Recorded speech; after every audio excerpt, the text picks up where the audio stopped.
Smoltz ready to go right out of the gate. Brian Roberts pops it up. Coming back is Kataris, but he's got no play.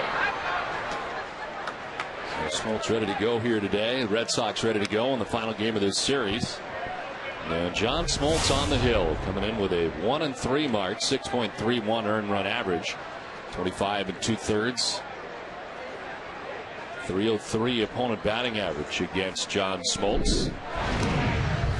Skips in for ball one, 1-1.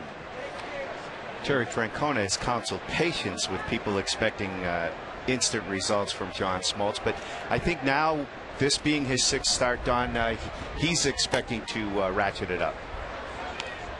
Yeah, he felt like he would be fine after about 5 starts. And as we take a look at the numbers for Brian Roberts, here it is, start number 6 of the year for John Smoltz, and hoping to improve on what was really one bad inning last time out, and it was a bad inning. 3 home runs in the inning, and a 5-run inning for Texas. Now Texas could do that in a hurry, and they did that against John Smoltz and the Red Sox last time out. Look at the numbers for Smoltz, who had not given up a home run in the previous 4 starts. 3-1 lifted down the left field line. Jason Bay gives chase, but a foul ball.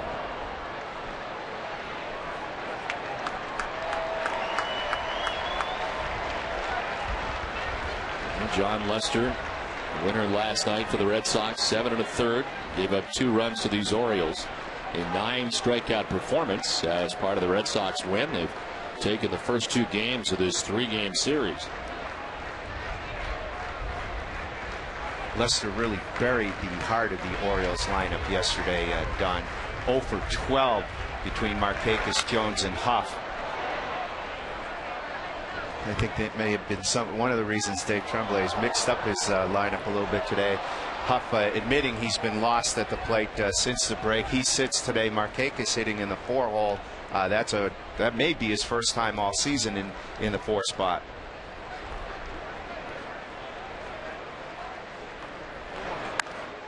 This one fouled off over by the Red Sox dugout. 3-2 to Brian Roberts with Felix PA and Adam Jones to follow here in the first inning. This is the second start for Smoltz against the Orioles this season. He started at Baltimore, and of course that may have been, well, it was his best outing. This one sent foul down the left field line.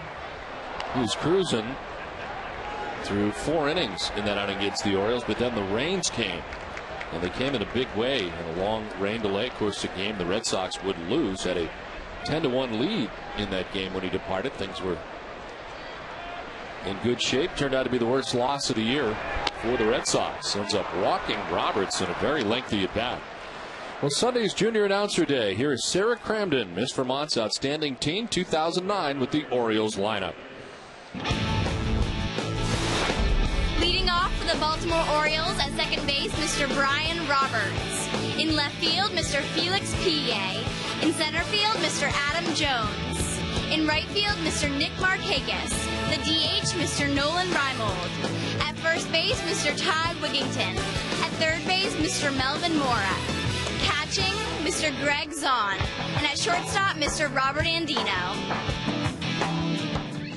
A base hit by Felix PA just out of the outstretched glove of Adam LaRoche at first base, and all of a sudden it's 1st and 3rd for the Orioles.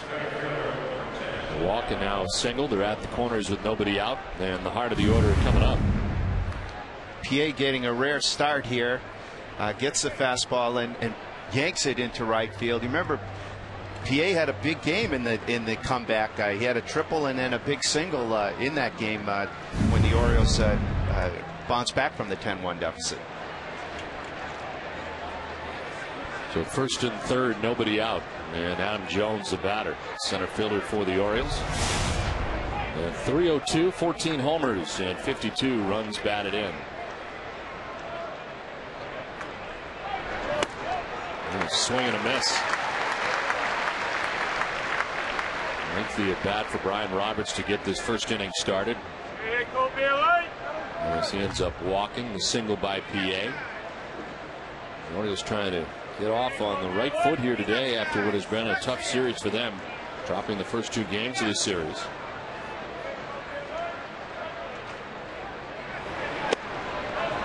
called a strike, and then it's 0-2.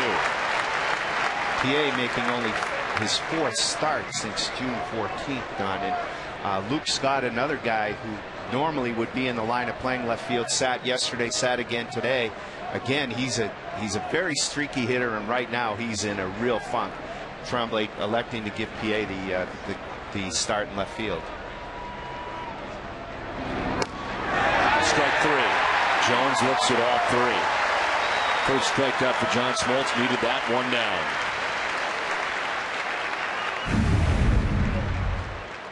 Continuing a miserable weekend here for Adam Jones. Struck out 3 times yesterday against John Lester. Another punch out today. He's only had one hit this weekend for the Orioles All-Star. Red Sox defense brought to you by TD Bank North. Jason Bay, Ellsbury, and Drew in the outfield. Buchholz, Lowry, Pedroia, and LaRoche in the infield. Red Sox are 9th in the American League in fielding percentage. Batteries, Guitars, and Smoltz. With 1 out, they're at the corners for Nick Markakis. This is indeed Markakis' first start in the 4-hole. He's had 1 at bat all season in the 4th spot.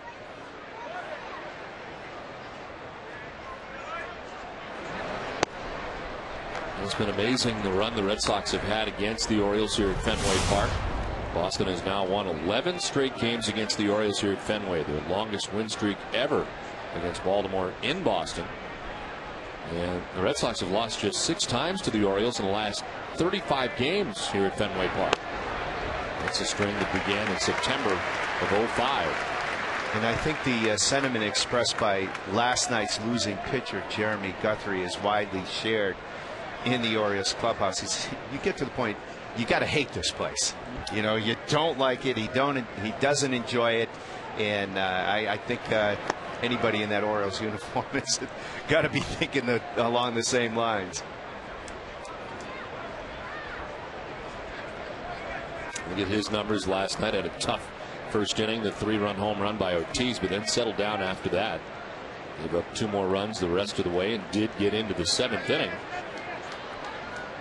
I mean, Dave Tremblay, the manager, he's at a point where he really doesn't want to talk about it. He said, look, I don't have any tricky phrase or anecdote to explain this.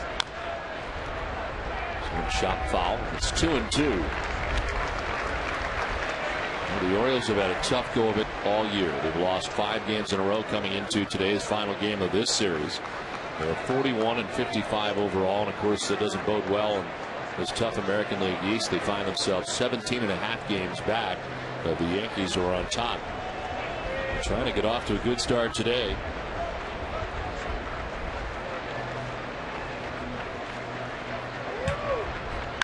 Markakis to center field. Ellsbury readies himself as he makes the catch. Tagging at third is Roberts. He will score the game's first run as the Orioles take a 1-0 lead.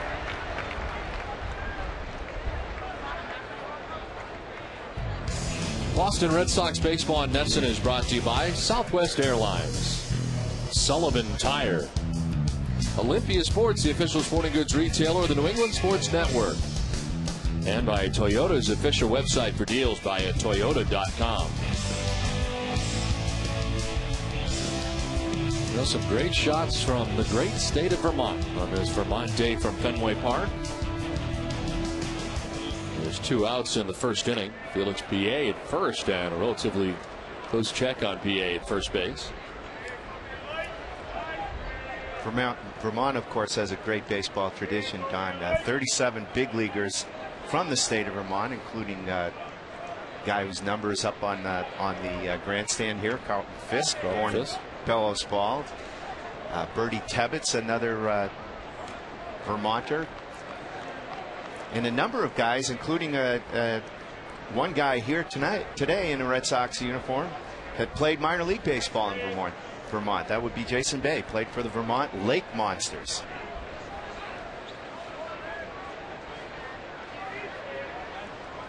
They play, of course, in Centennial Field on the campus of the University of Vermont.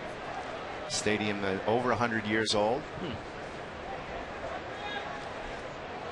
And Ethan Allen, the most famous of the Green Mountain Boys, buried beneath the outfield wall in Centennial Park. In there for strike 1. I had the chance to work at an old ballpark in Massachusetts. Wacona Park in beautiful Pittsfield. It's a great place. I was just out there a month or so ago for the Williams-Amherst reenactment of the first college baseball game ever.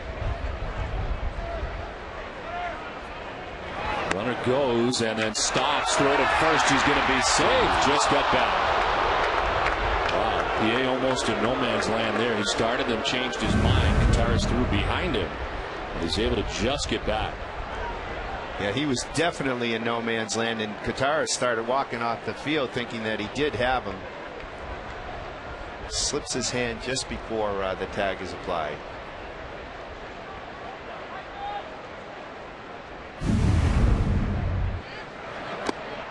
Late swing by Reimold, kind of half-hearted, and it's a ball and 2 strikes. Reimold the DH today. Got some pop, 9 home runs on the year, and one of the few Orioles who's had a fantastic series.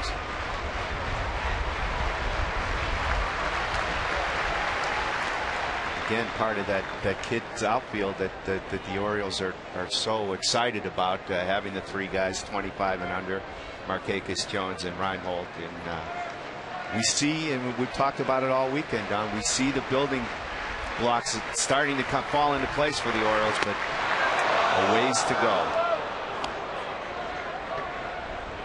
One of those key building blocks, however, a guy that they're very high on, will be making his big league debut Wednesday in Baltimore against the Kansas City Royals. Chris Tillman, the pitcher who came over in the deal with Adam Jones, the Bedard deal. 2-2 to Reimold, who grounds it foul. Smoltz with back-to-back curveballs. He thought he had the last one for strike 3, but then this one grounded foul.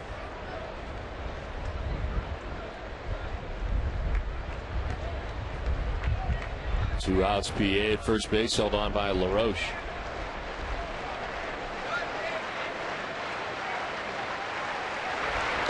It's outside, ball 3. Smoltz having to work hard to get through this first inning. That fastball registered at 93, but he's already 24 pitches into it, Don, and that doesn't bode well for a long outing, certainly.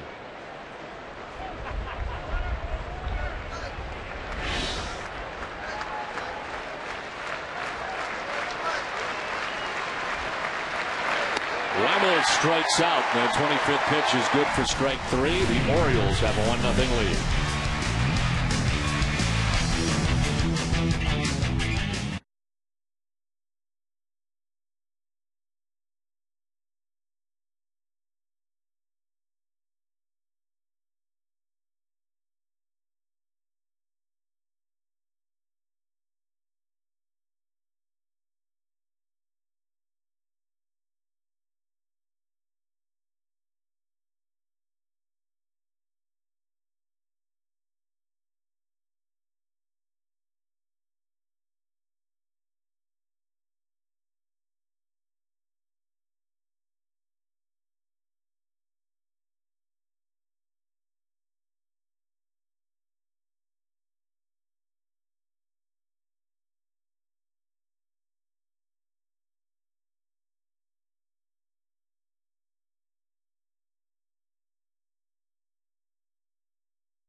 Back at Fenway with the Orioles on top 1-0. The Red Sox coming up, and they're dealing today with David Hernandez.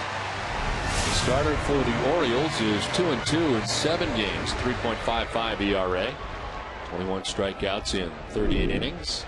Last time out, a no decision against the Yankees, gave up just 1 run in 6 innings. And it's strike 1 to Jacoby Ellsbury. This is one of those kids that the Orioles are very high on. David Hernandez, 6'3", 215-pounder, 24-year-old out of Sacramento, Dustin Pedroia country. To right field, Markakis started over the wrong shoulder, but has plenty of time to recover for out number 1. On Junior Announcer Day, here is Laura Hall, Miss Vermont 2009, with the Red Sox lineup brought to you by Chevrolet. Leading off for the Boston Red Sox in center field, Mr. Jacoby Ellsbury. At second base, Mr. Dustin Pedroia. At third base, Mr. Kevin Youkilis. The DH, Mr. David Ortiz. In left field, Mr. Jason Bay. In right field, Mr. J.D. Drew. At first base, Mr. Adam LaRoche. The shortstop, Mr. Jed Lowry. And catching, Mr. George Kataris. One down here in the bottom of the first inning. There they are. As on this Vermont day, kind enough to help us out with the lineups. They get good seats too. Hernandez throws both the 4-seam fastball and the 2-seamer.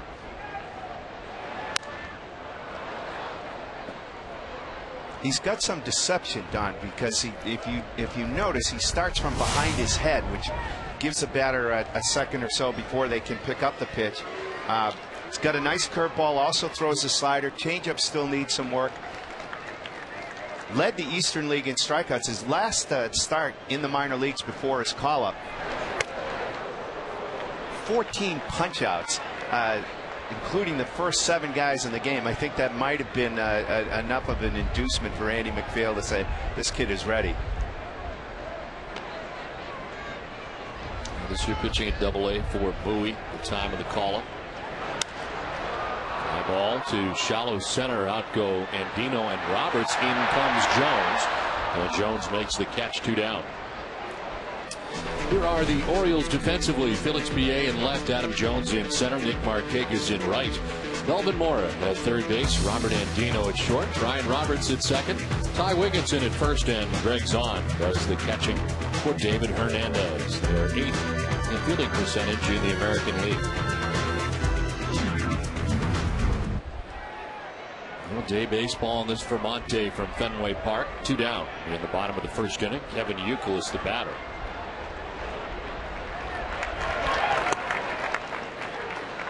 A rather remarkable and deeply personal appearance by Kevin Youkilis yesterday at Needham. He went and spoke to a group that is raising awareness about teen suicide. Youkilis' 3 close friends lost that way. Mora dives to make the catch. An adventure, to say the least. A snow cone, but in the end, in a result-based business, Melvin Mora makes the catch for the out. It's 1-0 Orioles.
John Smoltz first pitch fouled off by Ty Wigginton to begin the second inning. Wigginton, Mora, and Zahn took 25 pitches in the first for Smoltz. And he did relinquish a run on a hit in the inning. So fouled off, and it's 0-2. Melvin Mora making a grab and foul ground that wasn't as easy as it first appeared. Wow, had to end up diving backwards to make the grab, and it barely stayed in the glove. Perfect summer refreshment for a muggy Sunday afternoon. The snow cone. He was very fortunate to hold on to that ball. And the Red Sox end up going in order in the first inning on 9 pitches.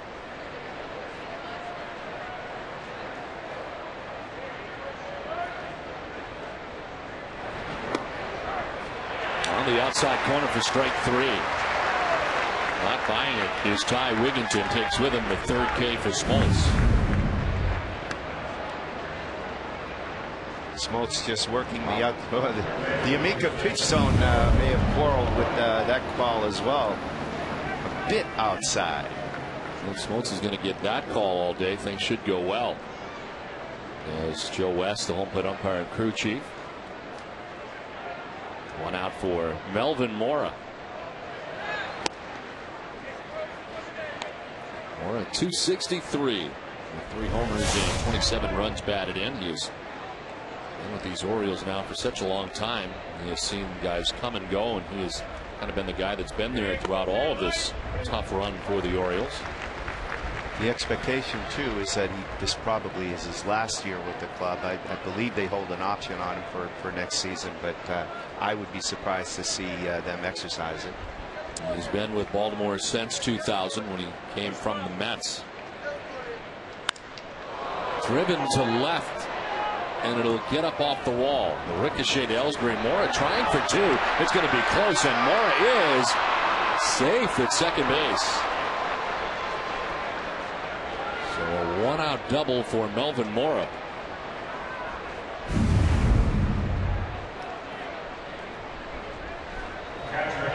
Mora gets the fastball there and drives it high off the wall over the scoreboard.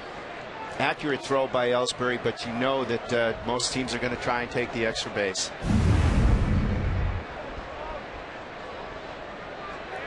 So 1 down, Mora in scoring position at second. Here's the veteran catcher, Greg Zahn.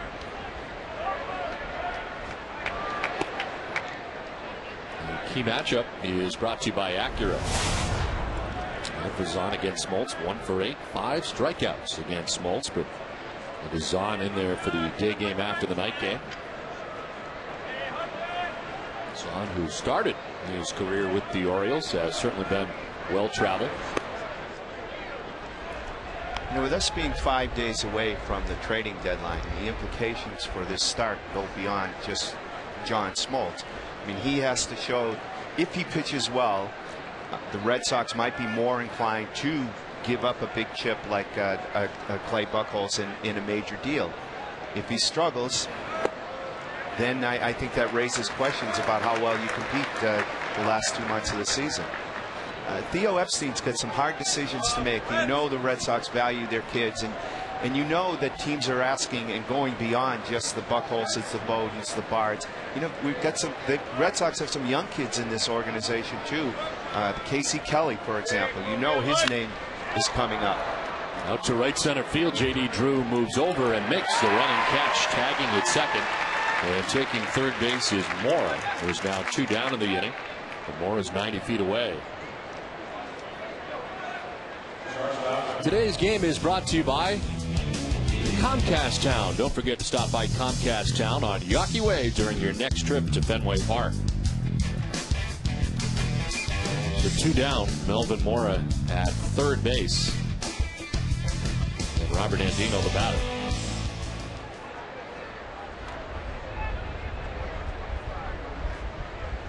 And I don't see how the Red Sox would be in a position to deal pitching unless they can count on Smoltz going forward for the rest of this season. Among the other kids that other teams are asking the Red Sox about it include Ryan Westmoreland, the outfielder, first DH, Anthony Rizzo. Young kid, 19-year-old pitcher from the Dominican, Stormy Pimento. Terrific changeup, great reports on him. The Red Sox see him as very projectable. The kind of pieces that the Red Sox have shown a commitment to holding on to. But with some of the big names we've talked about, Halladay and Victor Martinez in particular, you wonder what's going to happen these next 5 days. Should be very interesting. There has been a reluctance in the past to trade the young arms, and you certainly can agree with that thought process, as those young arms have turned into guys like John Lester, Jonathan Papelbon, Justin Masterson. I mean, I get it. The 1-2. A swing and a miss. Smoltz with a strikeout of Andino. It ends the top of the second. It's 1-0 Baltimore.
Six matchups with Chicago, once in Boston. You'll get limo service, luxury hotel accommodations, and a pregame visit to the field. Then you'll see the game from the monster seats.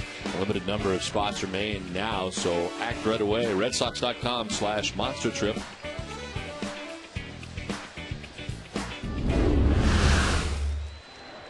Bottom of the second inning. Back at Fenway Park, David Ortiz, Jason Bay, J.D. Drew, David Hernandez. So 1-2-3 first.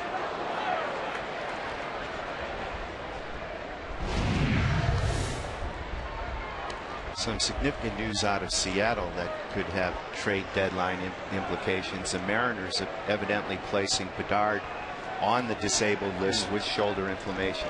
Again. He fouls it off. That deal has really not worked for them at all. No, and of course it cost the previous regime their job. Bill Bavasi and all. Jack Zurensik now running things in Seattle and being rather successful to this point.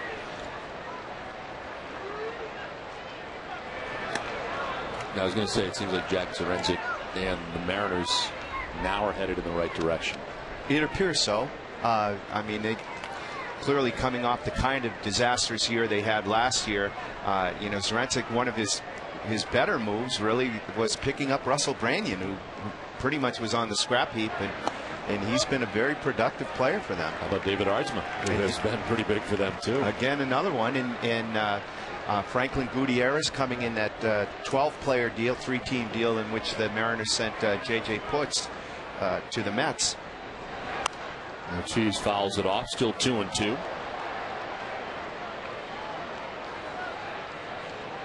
David Ortiz with 25 career home runs against the Orioles, his fourth highest total against any team. Tampa Bay's #1. He's hit 34 home runs against Tampa Bay.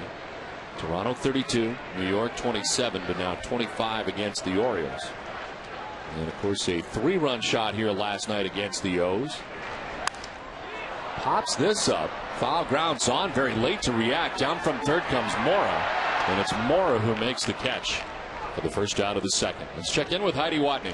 Well, Don, the Red Sox have never faced the rookie David Hernandez. I asked his pitching coach Rick Kranitz what the Sox can expect from him. David he's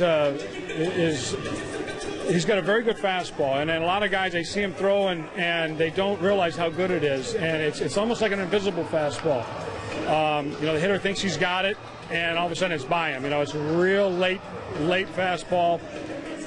He's just a young guy that obviously needs to throw his off-speed stuff over the plate with that breaking ball. But you know what? He's throwing the ball good for us, and he battles, and he's very competitive. In his last start, Hernandez held the Yankees to 1 run over 6 innings, giving up just 3 hits in that outing. Don? Well, Heidi, thank you very much. Our first look, obviously, at David Hernandez, one of the young arms for this Orioles team that they are certainly excited about. You can see why as he goes up against the Yankees last time and pitching so well here today against the Red Sox. Marlon Hale doing a dance to get out of the way down there in the third base coach's box. I was chasing him. Melvin Moore expressing a little sympathy, or either that or laughing at him.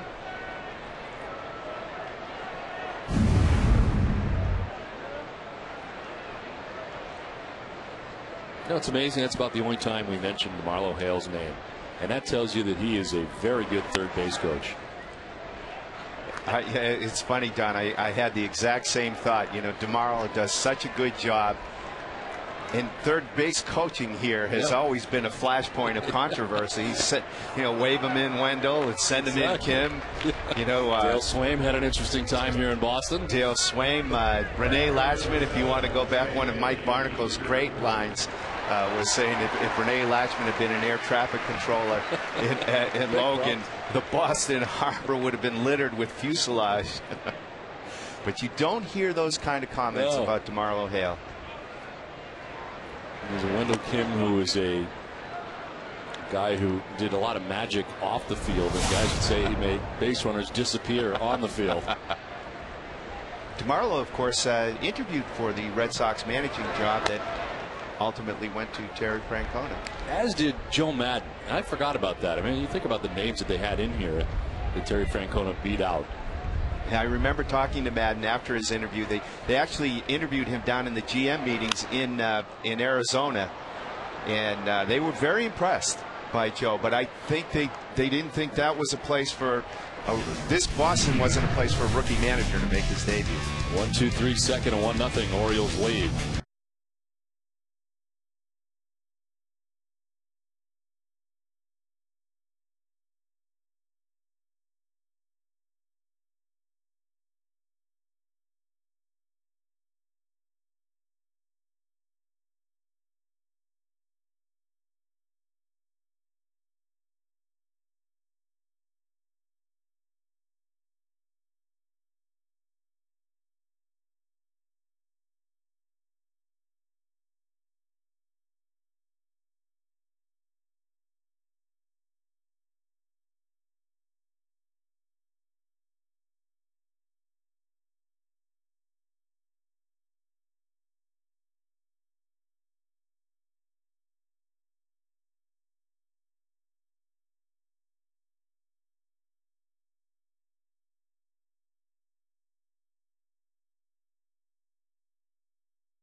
One to nothing. The Orioles on top of the Red Sox, top half of the third inning. of the Orioles order. Brian Roberts, Felix B.A., Adam Jones to face John Smoltz at a long first inning through 25 pitches in the first. This is pitch number 42. It's a swing and a miss. A much better second.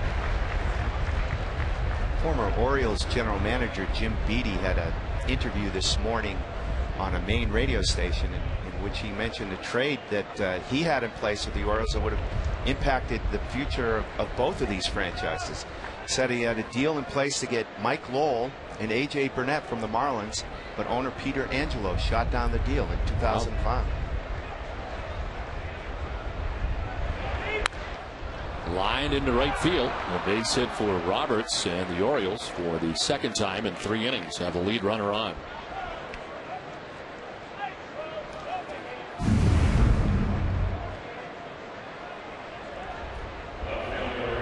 Roberts with the 2 doubles last night, Don. He goes down and hits that one off his shoe tops into right field.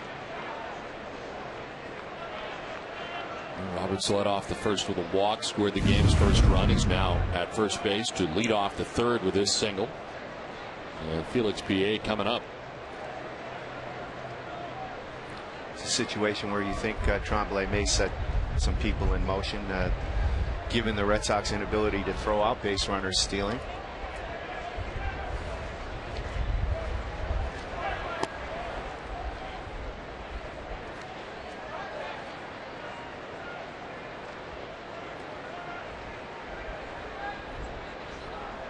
George Kataris working behind the plate today, having thrown out just 3 of the 28 base runners who have attempted to steal against him. Of course, in fairness to him, that's mostly with Wakefield. Down to first, LaRoche to second, and return throw with Smoltz covering, not in time. They do get Roberts at second base for the first out of the inning, but PA reaching at first. Not the kind of splits you want to see your 42-year-old pitcher doing here on the back end of this play. That's an awkward landing by Smoltz there. I think that's why Quinteros went out there, give him a little time to collect himself.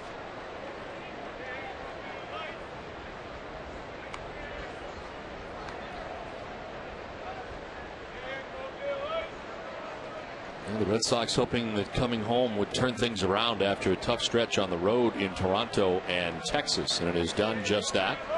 Red Sox winning the first 2 games of this series against the Orioles, and certainly trying to take advantage against the teams that they really should. The Orioles here now, the Oakland A's here tomorrow. And it's been a tough series for a lot of these Orioles, especially their number 3 hitter, Adam Jones, 1 for 10. 3 strikeouts last night, a strikeout in his first at bat today.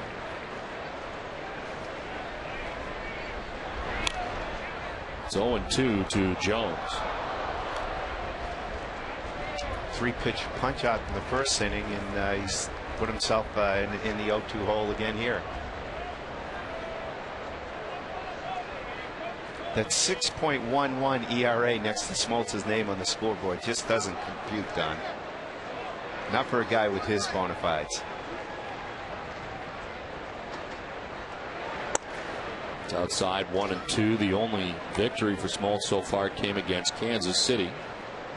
His first win in a Red Sox uniform after 210 wins in an Atlanta Braves uniform. And if you've noticed, all of his starts except the one against the Rangers have come against last place teams. On the ground to third base, Youkilis goes across the diamond for the out. As PA takes second base. And there's 2 down in the inning. Well, for the very latest New England sports news, visit thenewlooknesson.com. This week our team is covering Jim Rice's induction of the Baseball Hall of Fame and his incredible career. The rumors and deals developing as the trade deadline approaches next Friday. And they'll prep you for Patriots training camp by catching up with the team's AFC East rivals. Read these stories and more on thenewlooknesson.com. And after you've done so, make sure you go to yahoosports.com and read all the latest on Major League Baseball news from myself and my colleagues Tim Brown, Steve Henson, Jeff Passan. Had to put in a public service announcement there. Are you selling anything? Not today. I leave that for Rem.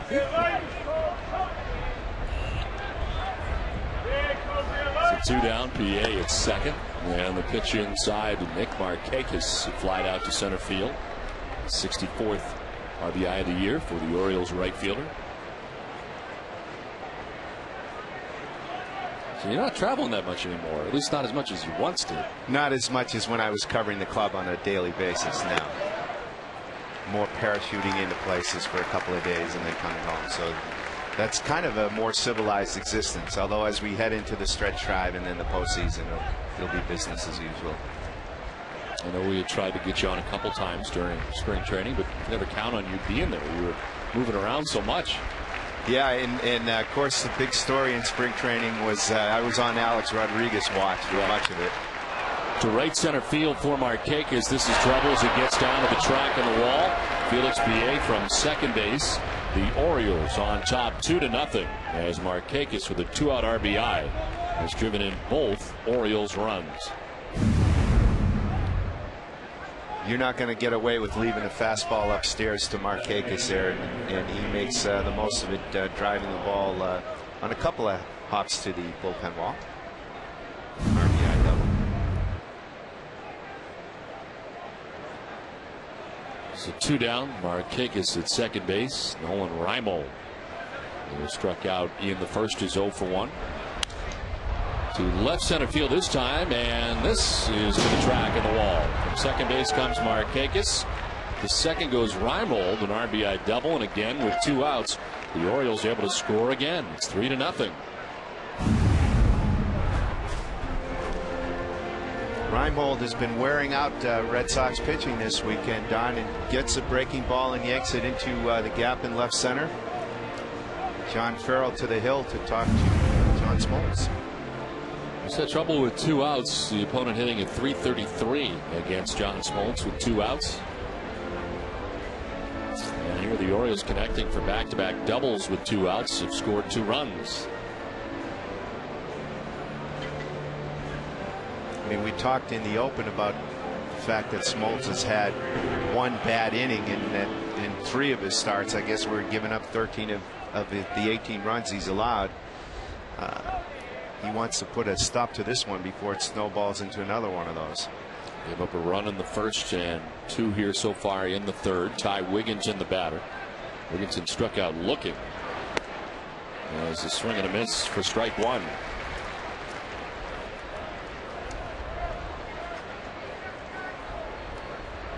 Wigginton played last night. Was 1 for 3 in the game. And he's a guy who's been relatively hot lately. .302 batting average over the last 30 games. Back up the middle into center field, a base hit. Nolan Reimold being waved around. The throw, well, there isn't one, and it's 4-0 Orioles. All this coming with 2 outs in the inning.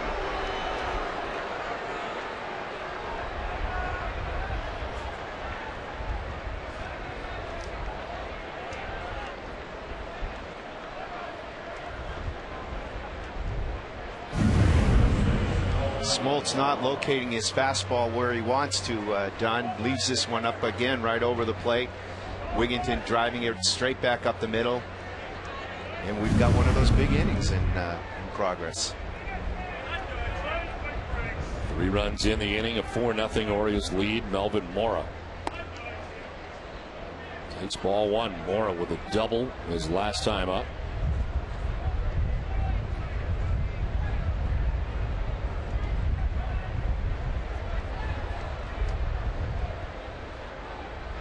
At the moment blowing out and has picked up here at Fenway Park.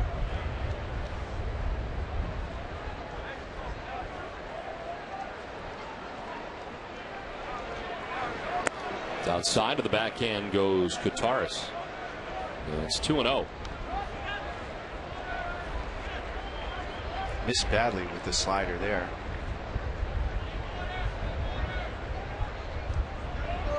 Masterson first up. And he's just getting up in the pen. There's a strike, 2-1.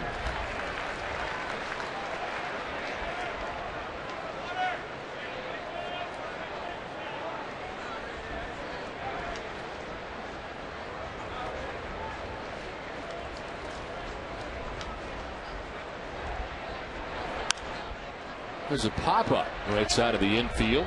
Pedroia, stride of 2 on the outfield grass, makes the catch that ends the inning, but the Orioles score 3 times and lead it 4-0.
In Red Sox uniform for Adam LaRoche, able to homer in his last at bat of the night.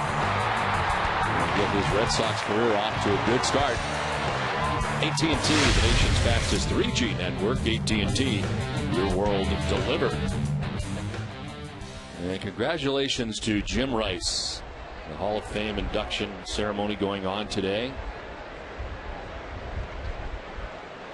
And we look forward to the retirement of Jim's number here on Tuesday night, which should be great.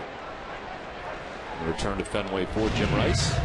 Jim told Bob Ryan of the Boston Globe that Frank Robinson said to him, look, you know, keep it short. If not, we'll let you know. On the induction speech. Can't see Jim being one of these guys who's going to ramble all afternoon. Yeah. The speech will be like that stroke, short and to the point, and with a little power. You know, Jim Rice inducted officially into the Hall of Fame. The 10th player to don a Red Sox cap on his plaque. Of course, he'd have nothing else on there since he's played nowhere else. 16 major league career.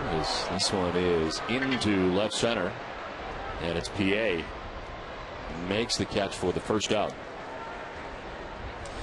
Beth Israel Deaconess Medical Center is the official hospital of the Boston Red Sox.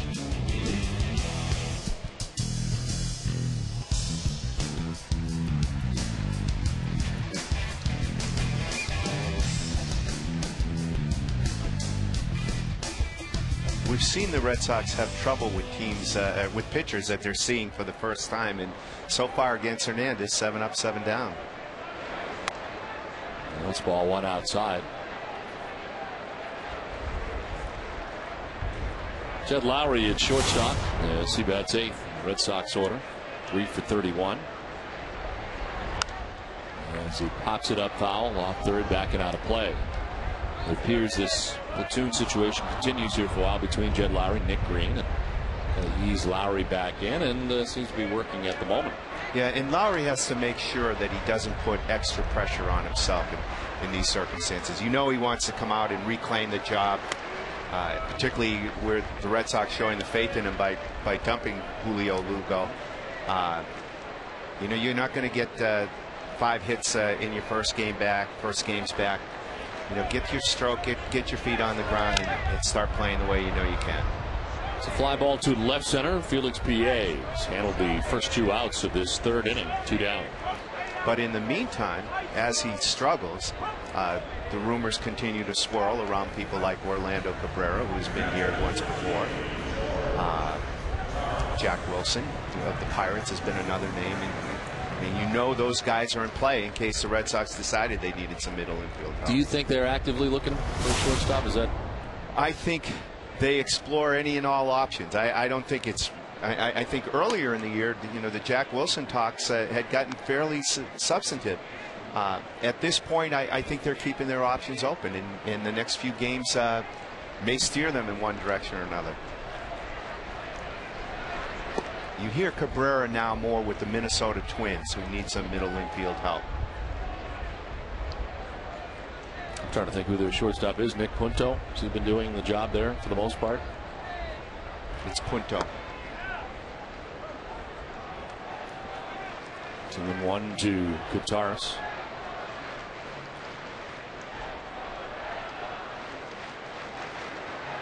George's numbers been very good in the last 7 home games. Pops it up, foul ground. Zahn coming back to make the catch. It's a 1-2-3 third. The Red Sox have done nothing against David Hernandez.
It's 4-0. The Orioles on top of the Red Sox as we head to the 4th inning from Fenway.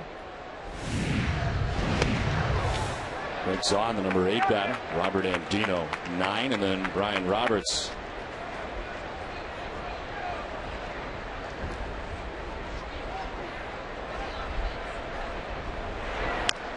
Swing, chop, foul. It's 0-2. 6 hits, a walk, and 4 runs in the first 3 innings. Not the kind of impression John Smoltz wanted to leave here in start number 6. And the pitch count again, 62 right now. First batter of the 4th inning.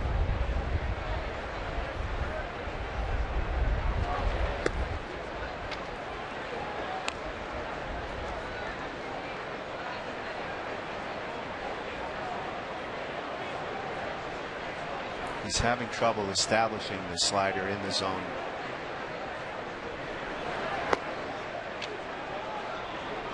Two and 2.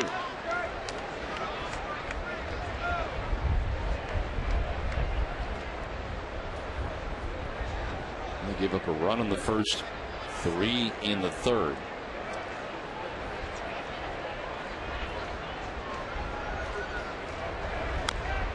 Zahn fouls it off himself, hangs it 2 and 2. We were talking earlier last inning about the Twins having interest in Orlando Cabrera.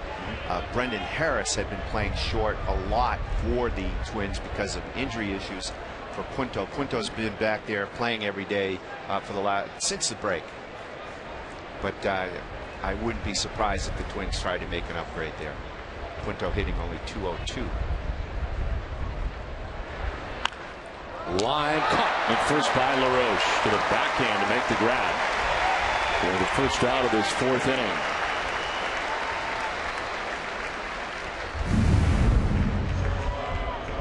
Sharply hit ball. LaRoche able to grab it on the backhand for the first out of the inning. And that's one of the reasons the Red Sox went out and got a LaRoche, even though they had Mark Kotsay on the roster. I mean, LaRoche defensively pretty sound, good hands, very good on taking throws and all. And I have to believe that Kotsay is going to wind up with a job somewhere, perhaps even in Houston, if Darren Erstad, he's out with an injury now. If that ends up being protracted, Houston doesn't have much money to work with here, but I could see where Kotsay would fit in nicely. Robert Andino can't hold up, and he strikes out. Second time he struck out against Smoltz. 5 Ks for Smoltz, 2 down. Gets him with the slider again, just as he did in his first at bat, way out of the zone. Andino chases. 2 down, 3 in a row. Retired by Smoltz. Back up top for Brian Roberts, who has walked and singled.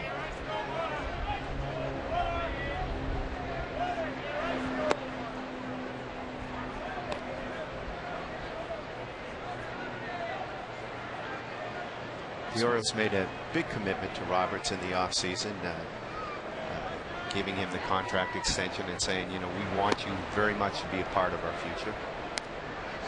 I always enjoyed watching Brian Roberts play. He's one of the guys that you see play and you enjoy his work ethic, how hard he works. And you take a look at these second basemen, boy, it has really shifted now in the major leagues. I mean, there was a stretch there where some of the best players were at shortstop for a long time, and now you got a lot of good second basemen across the league, even on some of the teams that are not very good. As Roberts, with a 2-out single to right, has his second hit on for the 3rd time today. I mean, it was just what, less than a decade ago, all the talk centered on Jeter, Rodriguez, Garciaparra. Now Pedroia, Cano, Kinsler, Roberts, just in this league. And 2 down, Roberts on for the 3rd time today. Felix PA, the batter, 1 for 2 today. Single in the first inning. To left center field, and this is a gapper with a track in the wall. More 2-out damage for the Orioles. Roberts going to try and score. The throw from short center is cut off. The run scores. And they got PA trapped between second and third. They get him for the out, but a run in. And it's 5-0 Orioles at the end of 3½.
We've got you under our wing. The question today, who's the only player to lead Major League Baseball in triples, home runs, and RBIs in the same season? I'll have the answer for you a little bit later. That one not quite as obvious as yesterday, Don.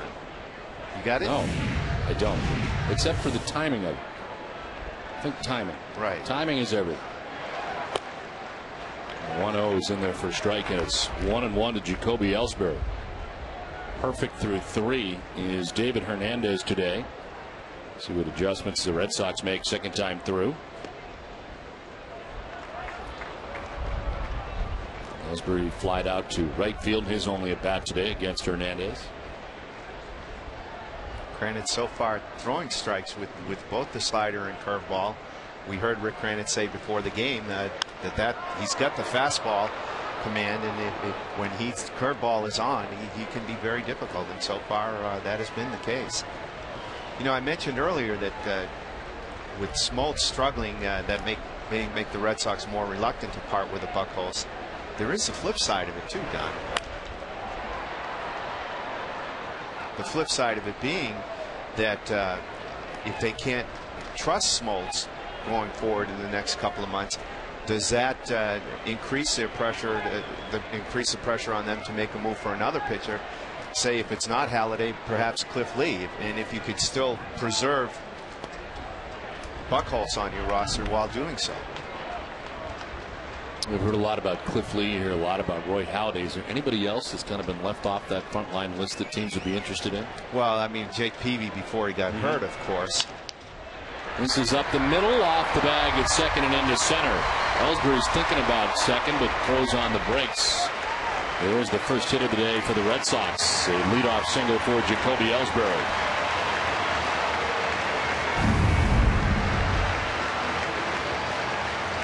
Jacoby hitting the ground ball straight back up the middle. Hits the bag, which gave him some thought of going on to second base. Holds up. Sox down 5 runs. But again, it's very encouraging if you're a Red Sox fan to see Ellsbury producing at the top of the order. Lead runner on for the Red Sox here in the 4th. Dustin Pedroia flying out to center field first time up. We'll see take strike 1 from Hernandez. I mean, another pitcher who was an all-star this year that is available is Pittsburgh's Zach Duke, the left-hander. A lot of teams in on him right now. The Cubs, having lost Ted Lilly, I think may be the leader in the clubhouse on that. But Ellsbury started then stopped and kind of slipped, it looked like, there at first base. Need some housekeeping now. Trying to clear the track.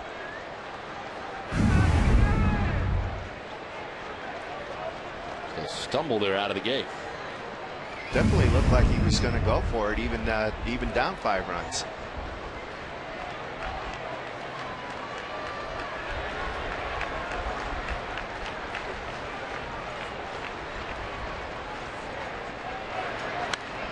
Troy fouls it off to the right, and it's 0-2.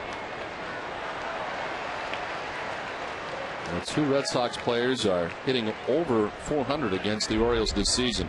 One just got a base hit, and Jacoby Ellsbury hitting at 429 against the Orioles, and Dustin Pedroia hitting at 421 against Baltimore. The Red Sox players done well against the Orioles this year. J.D. Drew is at 370 against the Orioles in the season series.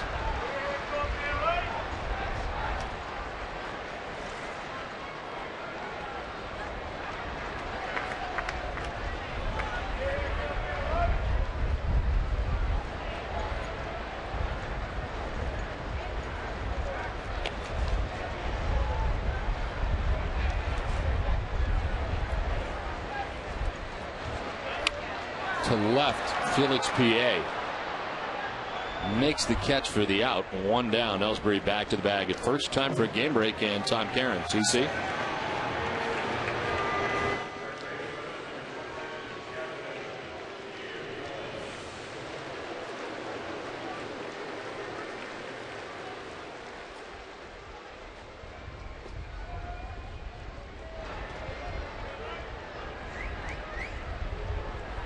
Okay, Tom, thanks very much. Here at Fenway Park, it's 5-0. The Orioles on top on this induction day. And of course, the Red Sox will retire Jim Rice's number 14 as a tribute to his exceptional career in a Red Sox uniform and in his honor of his induction to the Hall of Fame today. That'll take place prior to the game on Tuesday night against the Oakland A's. As Hernandez throwing over to check on Ellsbury.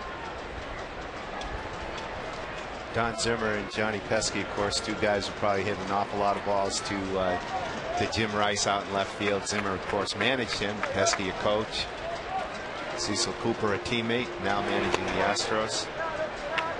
I'm still waiting to see on the box score out of Cooperstown time of speech. I'm thinking it comes in under 8.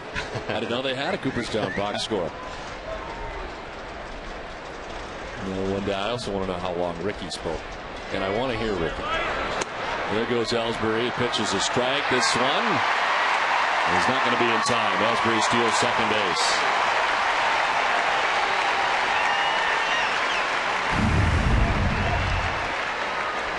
Great jump by Ellsbury. Zahn really has no chance here. He goes in with the head first slide.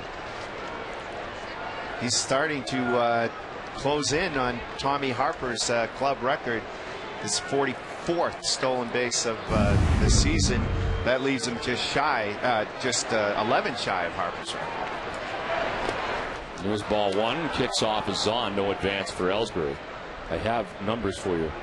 I have been told that Jim Rice's speech just under 11 minutes. 11. Yeah. You know, I would have bet the under on that one. So 11's very not nice. bad. No. See, there is a time of speech on that Cooperstown box score. One down. Ellsbury in scoring position at second. Youkilis with a count of 2-1. Framed by Zahn, but it's outside. We've talked about the fact that Terry Francona is going to have to juggle these guys a little bit now that Adam LaRoche is here. You know, Youkilis mentioned yesterday that he was a little surprised to see that he wasn't in the lineup, that he's not a big fan of taking days off. Back in there today, Mike Lowell sitting.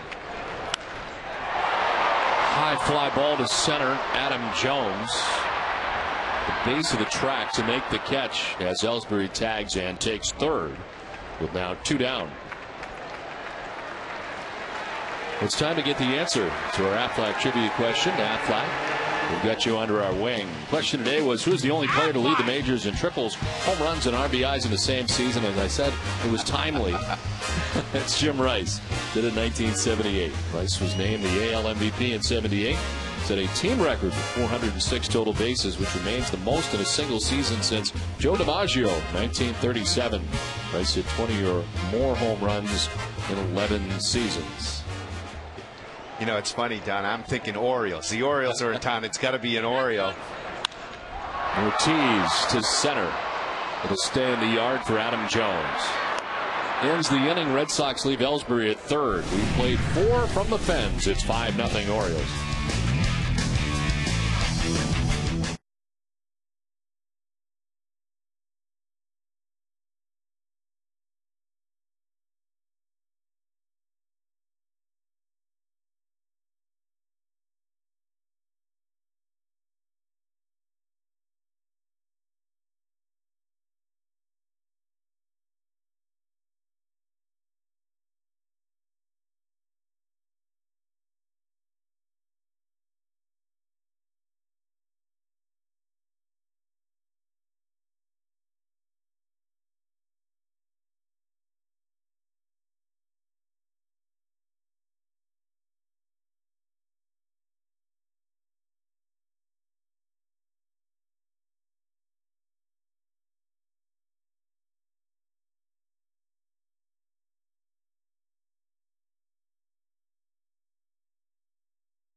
Back at Fenway Park, about to start the 5th inning. The Orioles on top 5-0.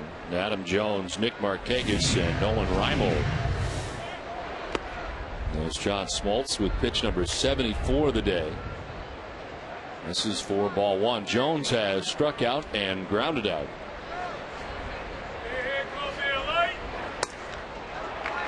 Fastball up, he chases, and it's 1-1.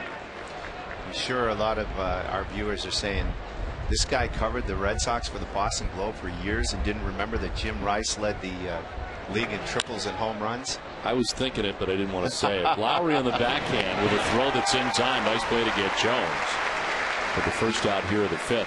But correct me if I'm wrong, you weren't here for that, though. I mean, you were away, right? Yeah, I was working at the Chicago Tribune at that time, just starting my journalism career. But that's no excuse. Well, try to help. I mean, 15 triples, 46 home runs, 139 RBI, 213 hits, led the league in all of those categories in 1978. But what people have to understand is half the time I didn't know things.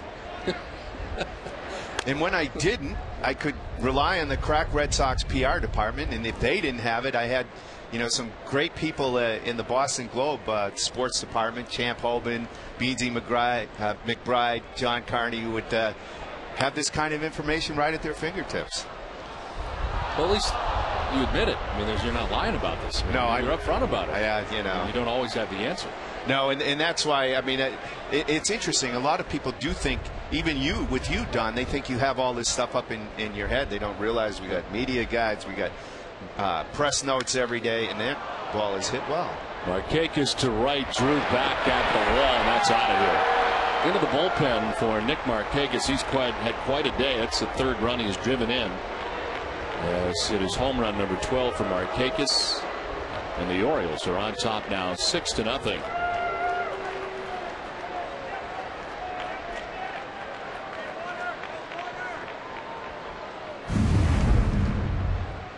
I think John Smoltz's afternoon is about to come to an end here fairly soon. He leaves a fastball up to Markakis and drives it into the bullpen.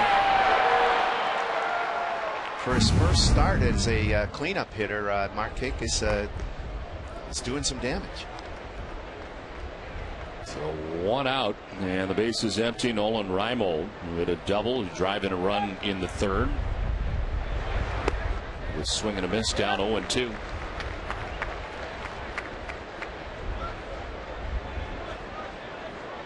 Justin Masterson up in the pen again.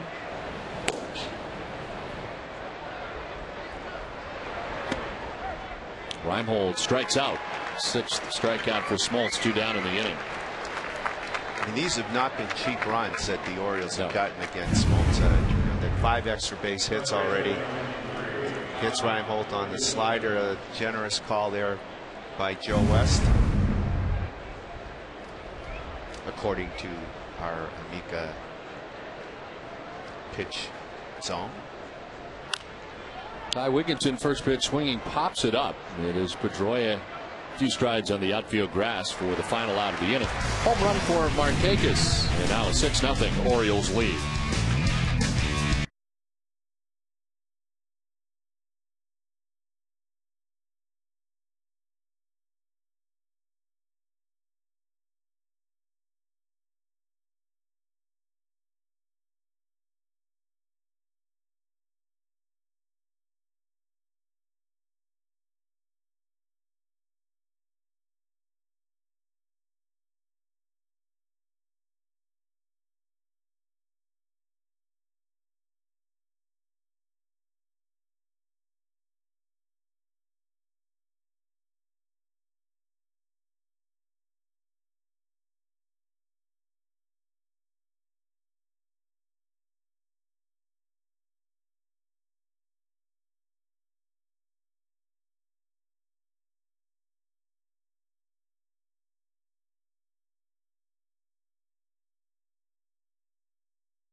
6-0, the Orioles on top on this Vermonte from Fenway Park as Sox come to bat here in the bottom of the fifth. Jason Bay struck out first time up.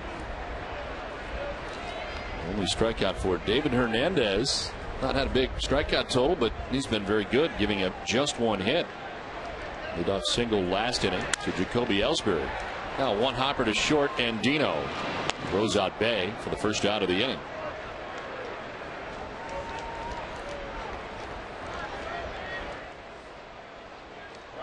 RCN, home of the original triple play, congratulates Red Sox legend Jim Rice on his induction into the National Baseball Hall of Fame and on becoming the 7th Red Sox player to have his number retired at Fenway Park. Thank you, Jim, for being a proud member of the RCN team and baseball history. One out for J.D. Drew, who bats for the second time today. J.D. popped out to second baseman Brian Roberts, first time up.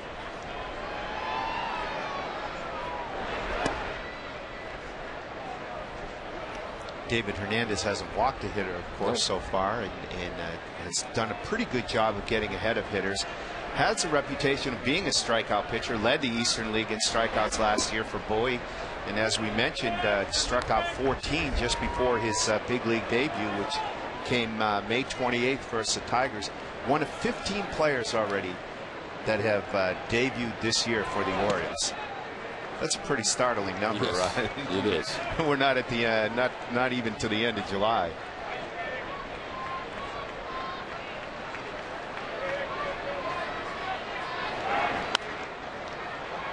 Fouled off, full count for J.D. Drew. You mentioned the 14 strikeouts he had in AAA for the Tigers. Octavio Dotel had 17 strikeouts. That was the former record for the Tides. This one fouled off and remains the record. Also, Sid Fernandez had struck out 17.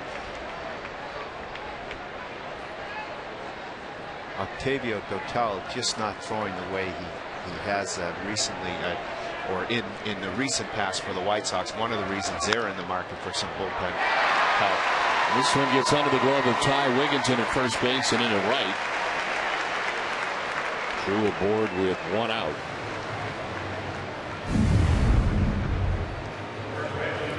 Fastball.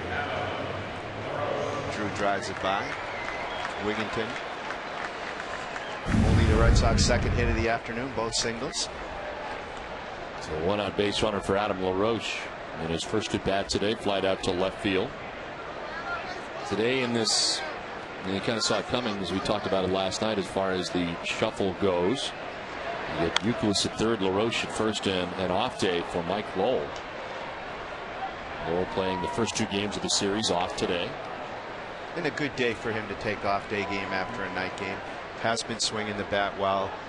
There still are mobility issues and will continue to be so for the rest of the season with his hip.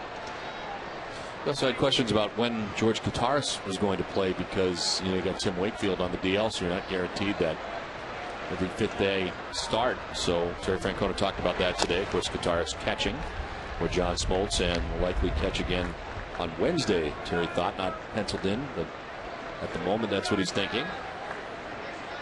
Yeah, you don't want Kataris to be sitting and vegging on that bench, and obviously Varitek at a point in his career where he needs the rest. And of course, you got a day game here Thursday, final game of the series with the Oakland A's, kind of a getaway day, a bit unusual. They must be headed home, huh? Oakland. I don't know. We're going to Baltimore. I know that. Well, then you don't need the extra time to fly, so it's got to be Oakland going home. In fact, they are going home because Roy Halladay in Toronto will be in Oakland for the trading deadline. The Jays go to Seattle first. I know this, Don, because my Yahoo colleague Tim Brown will be flying to Seattle tomorrow. You're not. I am not. Where are you going? I'll be here manning the phones.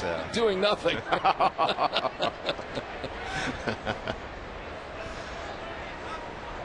2-2 to LaRoche. He has popped up.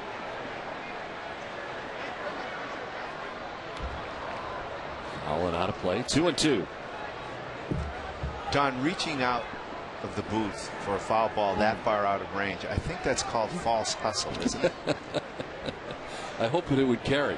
It didn't carry. We're a long way away from here, and we've only had 2 up here in the 9 years I've been here. This one lined into right center field for LaRoche. Drew heading for third. He'll be stopped there. It's a long single for LaRoche. Drew gets away back into the infield, and LaRoche is going to take second base. Oh, it's sailed over all the cutoff men.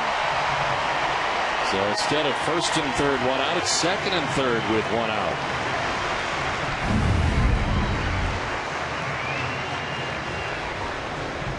Back-to-back singles here by the Red Sox, and we saw Markakis make a great throw the other night to throw out Ellsbury at the plate.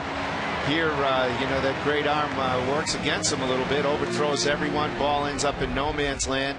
LaRoche, who had stopped, advances to second on the throwing error by Markakis. So second and third, 1 out. Jed Lowry with a chance as he takes ball 1. Lowry first time up, flied out to left. When you see a 0 at the beginning of that batting average, Don, you know you're starting to get anxious about getting some hits. This would be a nice big spot for Lowry to deliver. So fouled off above us, and it's 1-1.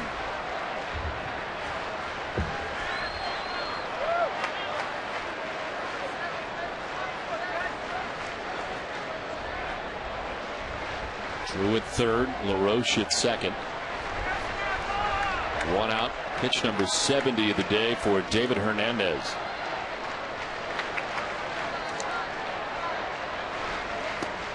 It's a breaking ball outside. 2-1.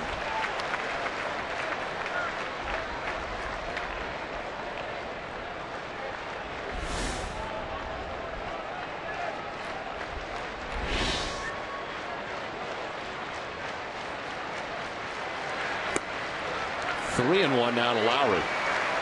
Number 9 man George Kotaris waiting on deck. Red Sox batting in the 5th. He's been able to bear down in these situations. And you have to believe that Lowry's going to see a fastball in these circumstances and should get a pitch he can handle. Does to deep right. Markakis going back. Makes the catch in front of the bullpen. Tagging at third is Drew. And he'll score the first Red Sox run of the day. It's 6-1 Baltimore. Lowry did not miss by much.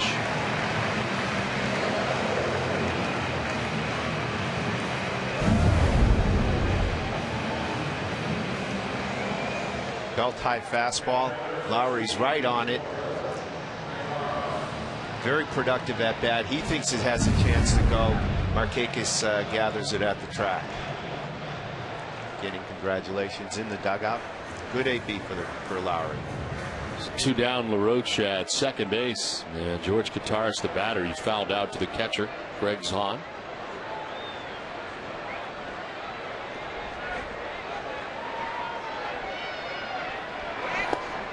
So he takes strike 1 from Hernandez.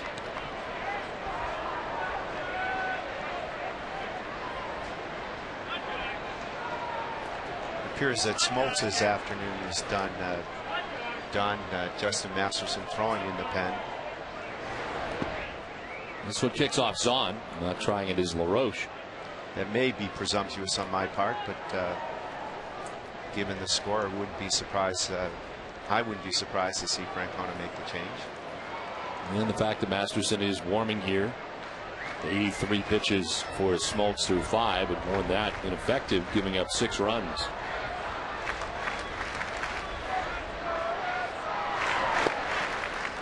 Strike over the outside corner. And it's 1-2 framed by Zahn. Joe West liked it.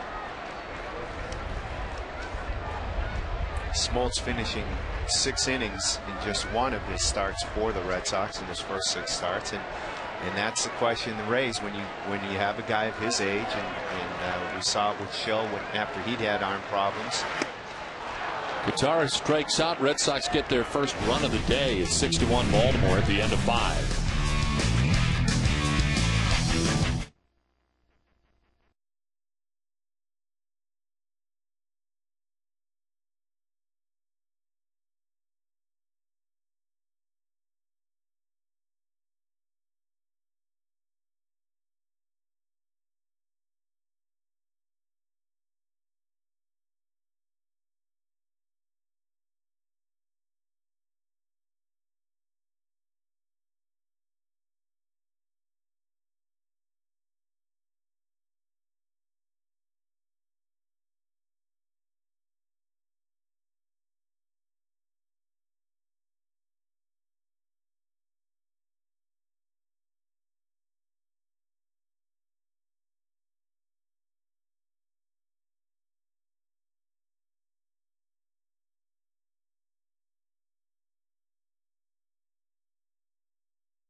rumors, and related news. Then at 3 p.m., join Tom Caron and the rest of the team for NESN's baseball trade deadline special.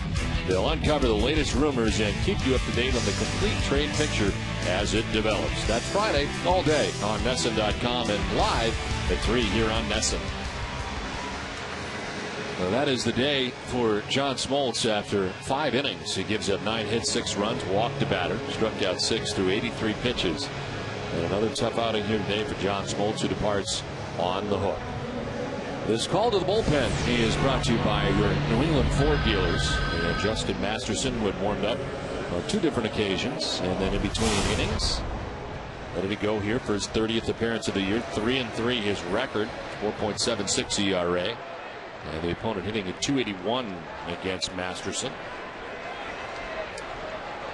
Melvin Mora leading it off. In the 6th inning, takes strike 1. John Smoltz deep in conversation with John Farrell between innings. I'll be interested to see what he has to say after the game. If he acknowledges that he had some major problems, certainly the results speak to that. That's center field. Ellsbury back onto the track to make the catch. Moore is retired for the first out of the 6th inning.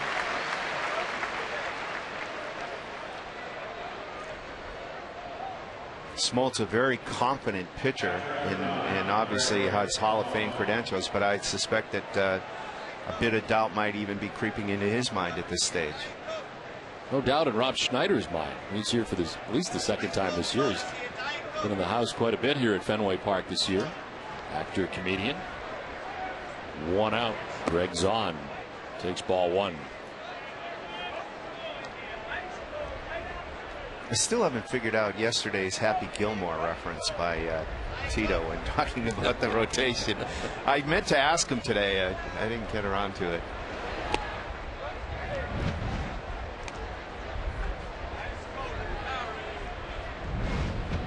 Greg Zahn has fly to right, lined out to first, 0 for 2 so far today. First look at Masterson.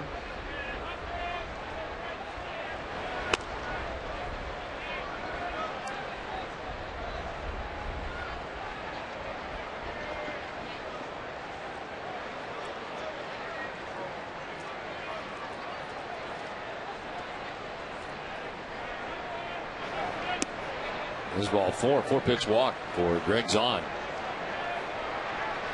Well, the SBLI A+ performer of the series is John Lester. In these uncertain times, there is one thing you can count on: your family's future is safe with SBLI of Massachusetts. SBLI, the life insurance company rated A+ by AM Best. For superior financial strength, get your free quote today. Lester went 7 1/3, 2 earned runs, striking out 9 as he gets win number 9. Masterson first out of the pen for the Red Sox today. Has 1 out here in the 6th inning. He walks Greg Zahn, and now Robert Andino is ahead 1-0.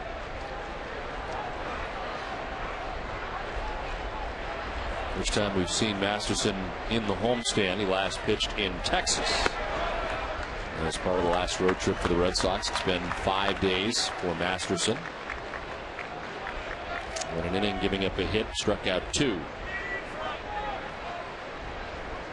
Red Sox bullpen ranking first in the majors with a 3.20 earned run average and 18 scoreless innings in 7 games since the break, so they've not yet given up an earned run.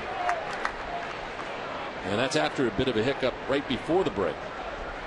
Ramon Ramirez giving up a couple of home runs and a couple other, well, of course, the 10-1 meltdown, yes, the implosion against these Orioles. But it is the strength of this Boston bullpen that is going to keep them in this race. No question about it. Andino coming over from the Florida Marlins. We saw him in Jupiter with the Marlins when the Red Sox played the Marlins during the spring. We got another spectacular taste of Daniel Bard yesterday, Don, coming in when the Orioles were trying to make it interesting in that 100-mile-an-hour gas. Just too much for them to handle. Swing and a miss. Masterson strikes out Andino, who is now struck out for the 3rd time today. 2 down.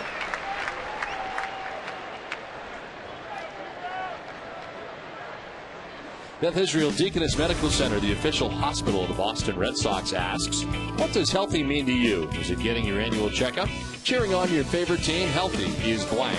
Fill in your blank at bidmc.org. 2 outs here in the 6th inning. Zahn at first. And Brian Roberts has had quite a day for the Orioles. A walk and 2 singles. He has scored 2 runs. Greg Zahn, former high school teammate of an ex-Red Sox player, Mark Loretta. Played together in La Cañada, California. Loretta told me a story about Zahn getting caught stealing burritos out of the vending machine in the high school cafeteria. Busted, huh? Zahn gives a little different spin on the story. He said he was just trying to do his MacGyver impression. But, 1-1 gets away, and Zahn will take second.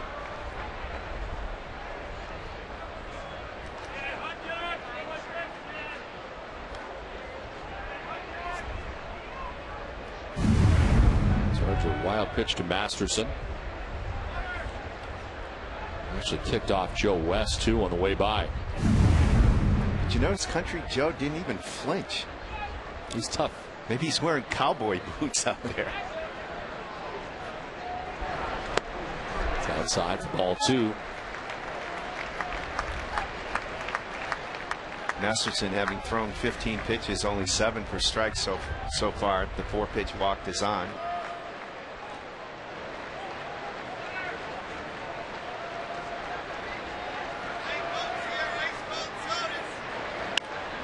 Roberts down the right field line, foul.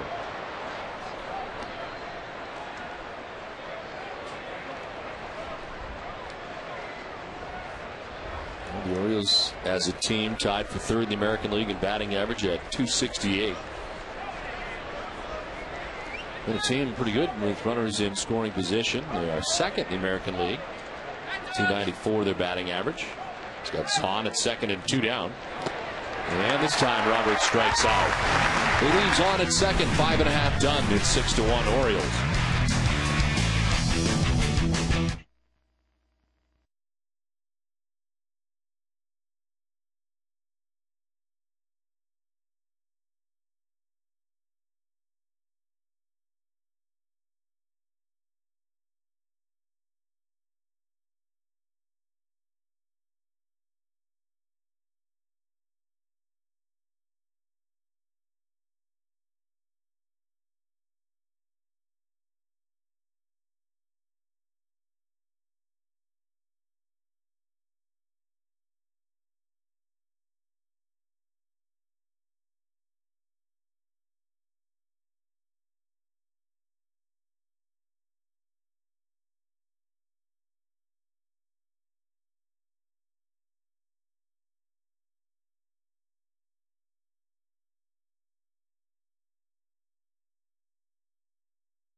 Six to 1, the Orioles on top of the Red Sox. Time now for the Coors Light Freeze Cam. One of only 3 hits for the Red Sox today. Jacoby Ellsbury, after the Red Sox had not had a hit through the first 3 innings, hits one off the bag. Coors Light Freeze Cam. It was brought to you by your Frost Brewed Coors Light, the world's most refreshing beer. Red Sox finally getting their first run in the bottom of the 5th. Here they are in the bottom of the 6th inning, trailing by 5 runs. But you have to think that the Orioles, even with a 5-run lead, aren't terribly comfortable. Not with their history in this yard. 11 straight losses dating back to last season. The Mother's Day Miracle comeback. The game earlier this season in April where they had taken a huge lead against Brad Penny and lost that ball game. Outscored 80-29 at Fenway Park during this 11-game losing streak here. Their pitchers 7.47 ERA coming into today. Second hit of the day for Jacoby Ellsbury as he takes it the other way this time. Send it back downstairs to Heidi. Well, Don, Jim Rice is now an official member of the Major League Baseball Hall of Fame. Here's just a little of what he had to say on this memorable day. I am a husband called Rice. I'm a father called Dad. I'm a brother called Ed. I'm an uncle called Uncle Ed. I'm a grandfather called Papa. I'm a friend that doesn't call. Some of my friends know that. And sometimes best not call at all. Finally, I do mean finally, I am Jim Rice, called a Baseball Hall of Famer.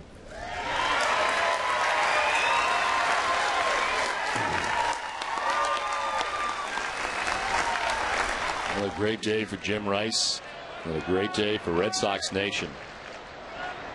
Look forward to hearing all of that speech from Jim Rice today. Cooperstown, New York, as Dustin Pedroia bats with Ellsbury at first base and nobody out. Striking to me, Don, that a guy who has been such a public figure, first as a player and now, of course, as a NESN analyst for so many years, has done such a job in keeping his private life private, his personal life private. I mean, Jim obviously has never been in any kind of trouble and all, but nonetheless his privacy is something that's very important to him, and he has done a good job of maintaining a low profile. Gave Tom Caron some props in his speech, as we heard on an earlier soundbite.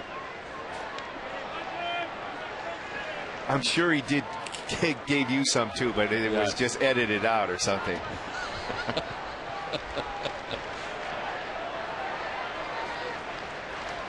Well, Pedroia 0 for 2. He's fly to center, fly to left.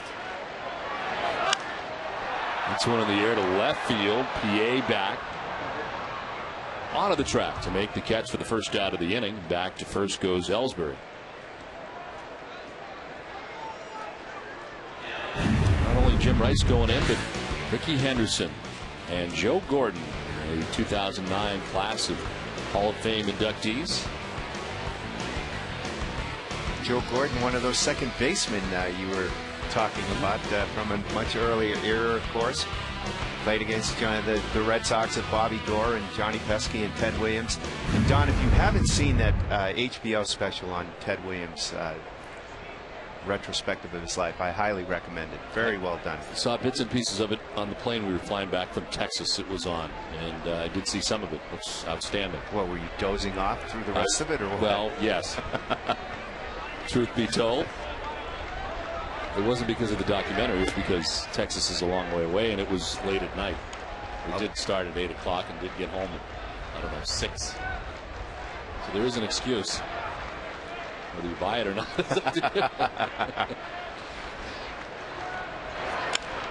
Nicholas to center field, and Adam Jones with plenty of room to make the catch out there for the second out of the inning. A lot of fly ball outs here today for the Red Sox, and there's 2 down in the 6th. Covidien, a global healthcare product company, is proud to sponsor the Red Sox Foundation, helping to address health needs in our communities.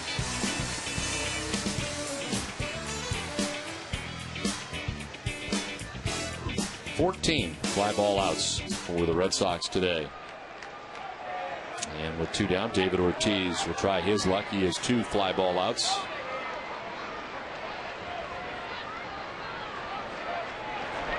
This is as deep a shift as you will see. Brian Roberts, the second baseman, is well into right field. Orioles bench coach, of course, is Dave Joust, formerly with the Red Sox. Knows David Ortiz rather well. Sure, he has something to do with the positioning here. Rocket foul.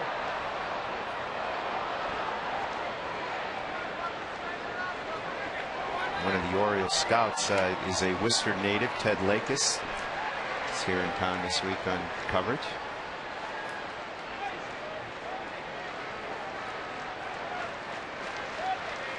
Two down, Ellsbury at first base. Ortiz waiting on a 1-1.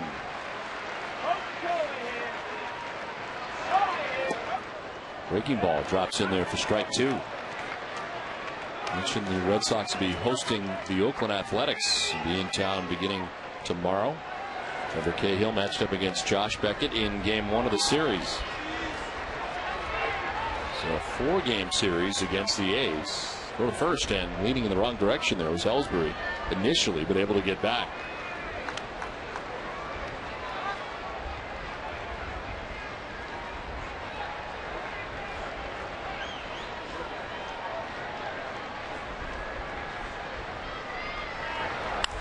One-two is popped up, and from second is the shortstop, and Dana with the shift on to make the catch. We have played 6 full from Fenway. It's 6-1 Orioles.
Orioles on top of the Red Sox 6-1 as we head into the 7th inning. Felix PA, Adam Jones, and Nick Markakis to bat in the inning.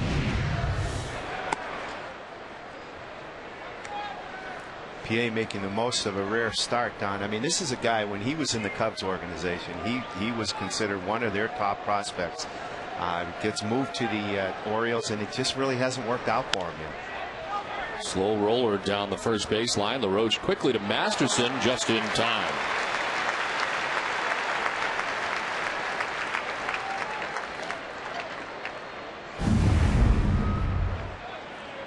PA has great speed, so there was no time to be lost here for Masterson to get over. Just beats him on the flip from LaRoche. Good step. So 1 out, and Adam Jones, the batter. He's 0 for 3 today. Jones striking out in the first, grounding out in the 3rd and 5th.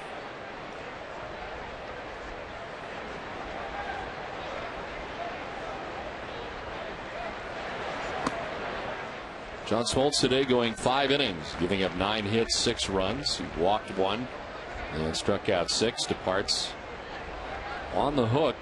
He's 1 and 3 coming into today's action.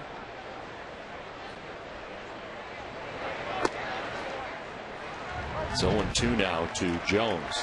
The Red Sox have only won one of Smoltz's 5 starts coming in, and this one doesn't look good, of course. They have shown patience in the past with their number 5 starter. Last year, their record was 3-13 in games started by Clay Buchholz. Line caught. Right the door. That thing had a hook on it. He's bending towards him, but he reels it in. 2 down. For the 2nd straight year, NESN is proud to bring you exclusive live coverage from Bristol, Connecticut of the Little League New England Regional Tournament. Presented by Stop and Shop. Cheer on teams from your own communities as they fight to earn a spot in the Little League World Series in Williamsport, Pennsylvania. Live round-robin coverage begins Wednesday, August 12th. 2 outs in the 7th. Nick Markakis. Back to Masterson. Able to pick it. Flips to first. It's a 1-2-3 7th. 7th inning stretch from Fenway. It's 6-1 Orioles.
Red Sox Game Day Live with TC, Nick Cafardo, Heidi, and me. Boston Breaker Heather Metz will be live on the NESN stage. We'll preview Josh Beckett's start in the series opener against the Athletics. Plus, we'll have a full recap of Jim Rice's Hall of Fame induction. It's all coming up tomorrow at 6 p.m., and it's only on NESN. Yankees today on top 7-5 over those Oakland A's. They're in the 7th in New York, and of course, a game and a half the difference between the Yankees and Red Sox to start the day, and the Orioles enjoying a 6-1 lead here at Fenway Park as we get ready for the bottom of the 7th inning. David Hernandez has done a very good job today. Only the Red Sox to 1 run on 4 hits. Pitch count is up. He's at 90 pitches. And the Orioles do appear to have a right-hander up in the pen as this bottom of the 7th inning starts. And it'll be Bay, Drew, and LaRoche. Danny Baez, we've seen in the series, warms up for the Orioles.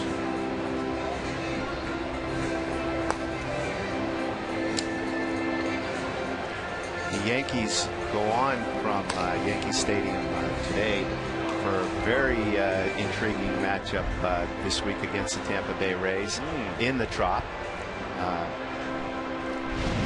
The Rays are in a position where they're going to have to make a move here. They obviously 4 games behind the Red Sox coming into today for the wild card spot. 5.5 behind the Yankees in the division. What is their need, Gordon, for the Rays? For me, it's bullpen. I mean, J.P. Howell is their closer. He's better suited, I think, to be a setup man. They've talked a little bit. They've been in the mix a little bit on Victor Martinez. they've been talking to the Texas Rangers about a deal for Scott Kazmir. But that would be part of a three-way in which they would wind up with Cliff Lee.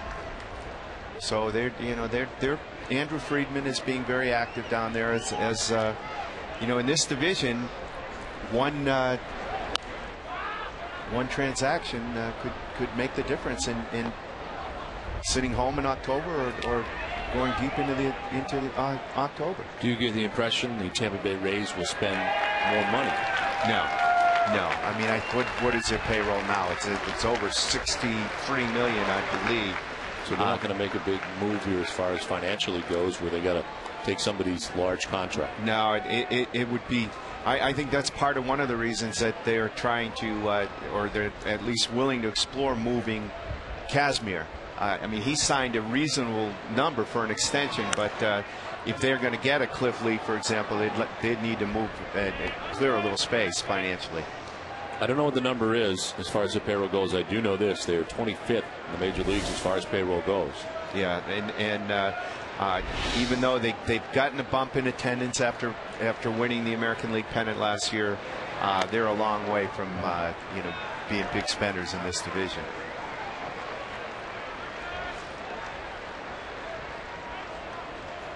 Jason Bay 0 for 2 today. He has struck out and grounded out. On the ground to third base this time. Melvin Moore's throw in time for the first out of the inning. Tonight, Charlie Moore sneaks backstage to meet one of his favorite bands, Leonard Skinner. Invites them to go fishing. They head to Florida's famed Denville Plantation for huge fish, great conversation, and classic rock. That's tonight at 8 on Charlie Moore Outdoors. One out in the 7th inning. J.D. Drew, the batter, 1 for 2. When you think back to Tampa Bay's run last year, and I think it was their bullpen, a lot to be said for their starting pitching rotation, which was very good too. But back when the Rays were not very good, they had some good starts, but anytime you got into that bullpen, it was over. And that was the big difference, I thought, last year for the Rays. Yeah, I mean, I think you had career years from guys like Wheeler and Balfour last year. Howell, as we mentioned earlier. They had the pickup of Troy Percival, who ended up having to retire this season finally because of injuries. And they just don't have that kind of bullpen depth this season. They are coming off their biggest comeback of the year, though, yesterday, down, 8-0, I believe, against Toronto, coming back to win that game. And it was right about this time last year that they took off. And that was even despite the injuries to Carl Crawford and Evan Longoria. Fly ball out to left field. Felix P.A. makes the catch, and there's 2 down in the inning.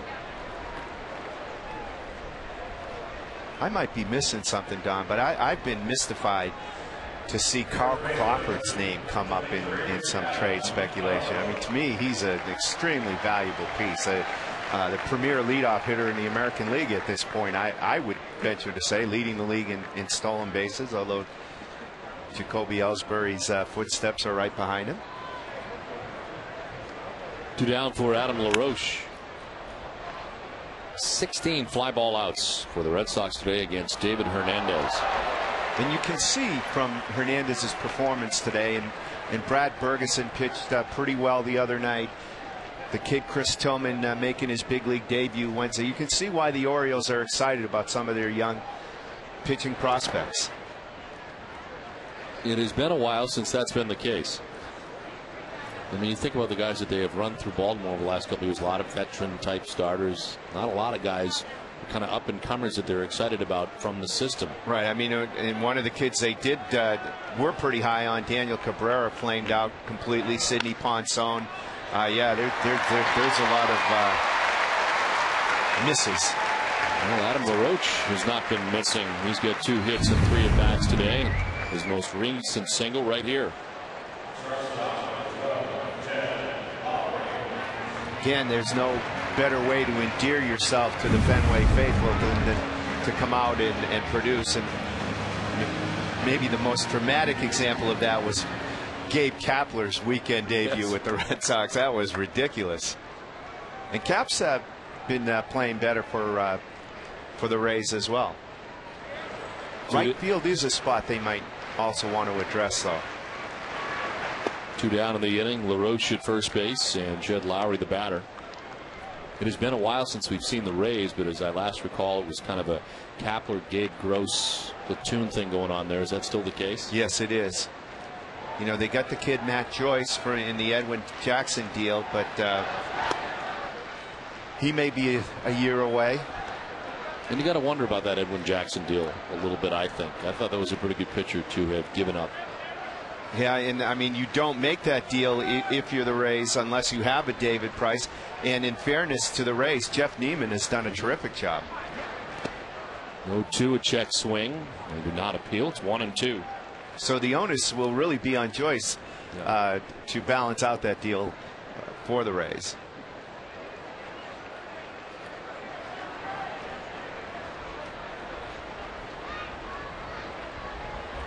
Jed Lowry has flied out to left and hit a sacrifice fly to right field. Takes a pitch outside for ball 2.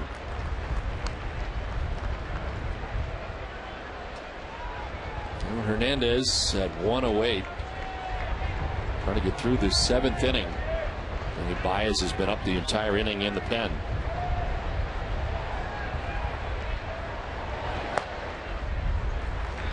Ball 3, full count. Terrific performance Friday night in Pawtucket by Michael Bowden. Again, another one of the Red Sox top young arms.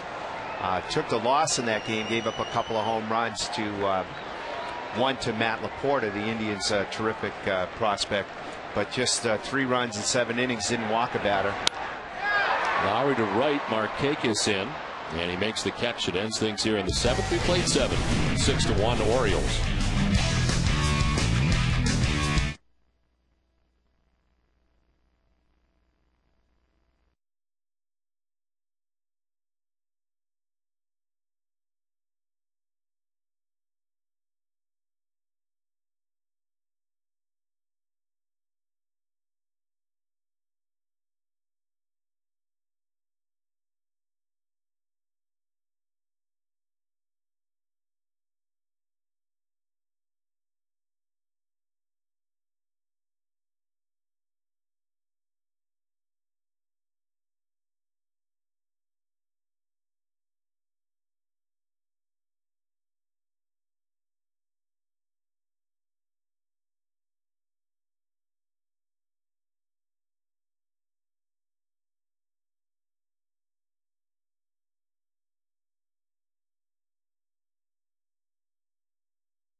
Six to 1, the Orioles on top of the Red Sox. Time now for the catch of the day.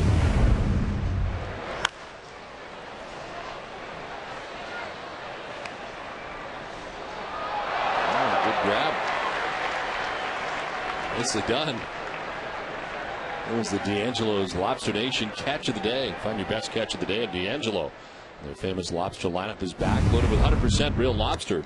Try the lobster roll, the baked stuffed lobster, or the lobster sandwich. Come on, you deserve D'Angelo. Well, after 2 innings of relief from Justin Masterson, gives up no hits, no runs, walked a batter, struck out 2. It's to the 8th. Nolan Reimold leading it off against Takashi Saito. Takashi Saito, of all the Red Sox relievers, is probably the one most available headed into the trading deadline. On the ground down the line at third, Youkilis's long throw cannot get Reimold at first base, who beats it out. Infield hit to begin things here in the 8th. Part of that, Don, stems from the fact that he has closer's experience, something that and he has pennant race experience with the Dodgers. Of course, what scares teams off is that he's had arm issues. I know that the Colorado Rockies had significant interest in him at one point. They went ahead and made the deal for Cleveland's Rafael Betancourt. Ty Wigginton lifts one to shallow left center. Ellsbury makes the catch for the first out of the 8th.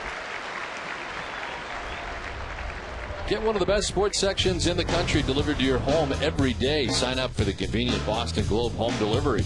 Call 1-888-MY-GLOBE or go to bostonglobe.com/sports. Jim Johnson, a right-hander, up for the Orioles in the pen with one out here in the 8th. I was talking to one scout regarding Saito. He said the stuff is still good enough.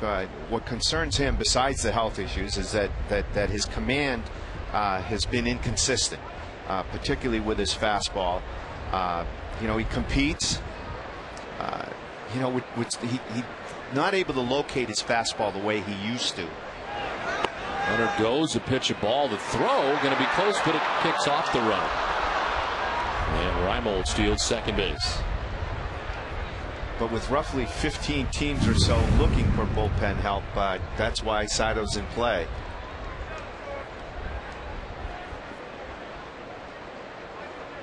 The throw from Kataris almost getting leading the tag right into Reimold there, but Pedroia not able to hold on to the ball. So one out, Reimold in scoring position. A 2-0 to Mora, and a swing and a miss.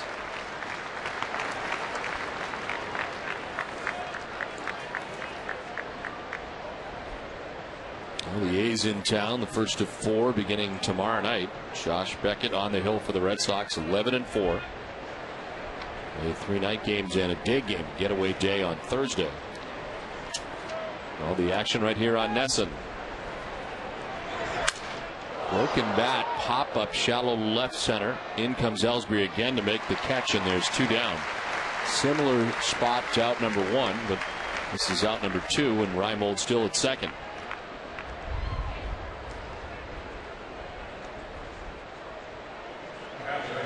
Reimold not really a guy that you would expect to be running, Don, but he's stolen 2 bases in this series. He had one Friday night with Brad Penny on the hill for the Red Sox. He's actually stolen 5 bases this season without being caught. So selective larceny. 2 down, Reimold at second base, and Greg's on the batter.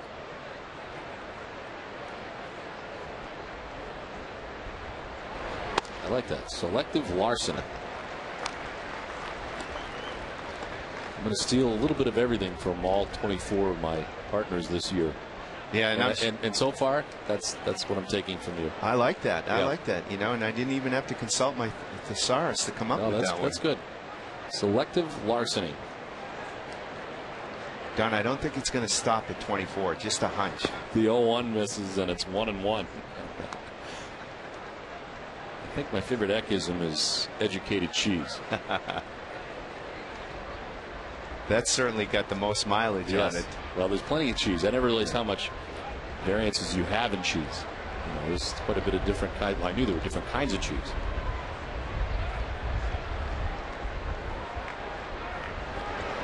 And 1 is down and in. 2-1.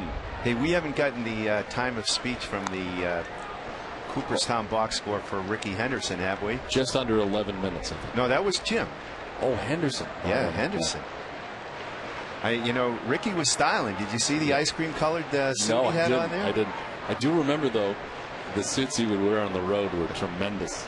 I remember one that was a canary yellow. The 2-1 is in there for strike 2 and 2. My fashion consultants advised me that it was a cream-colored Tom Wolfe kind of look for Ricky Henderson, although I don't think that Ricky probably looked at Tom Wolfe for inspiration. He could dress, I remember that. I just hope that speech class that he was consulting didn't take all the Ricky-isms out of his speech today. Zahn strikes out. Reimold left at second, but the Orioles take a 6-1 lead to the bottom of the 8th.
With their one run today, the Red Sox have now scored 489 runs this season. And speaking of runs, visit DunkinRun.com today and grab a group order of America's favorite coffee and snacks.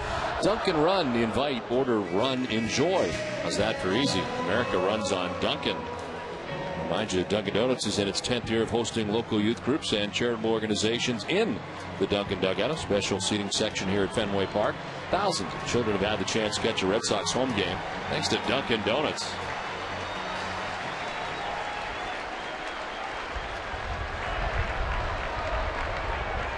Bottom of the 8th inning. Jim Johnson, the new pitcher for the Orioles.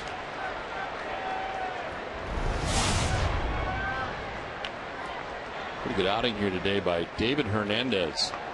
Well, the Red Sox to 1 run on 5 hits in 7 innings. To 110 pitches today. Didn't walk anybody and struck out 2 batters.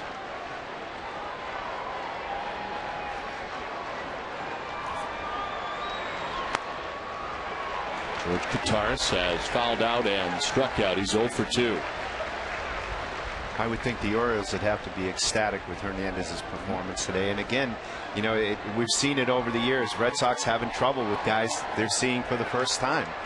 But Hernandez, we didn't see the big strikeout game that we might have thought we'd get from him. But really, you noted all the fly ball outs today and limited the Red Sox to a handful of singles.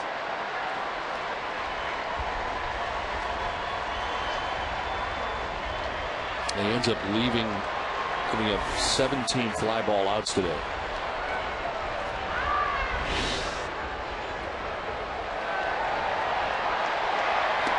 Kataris walks to begin things here in the 8th.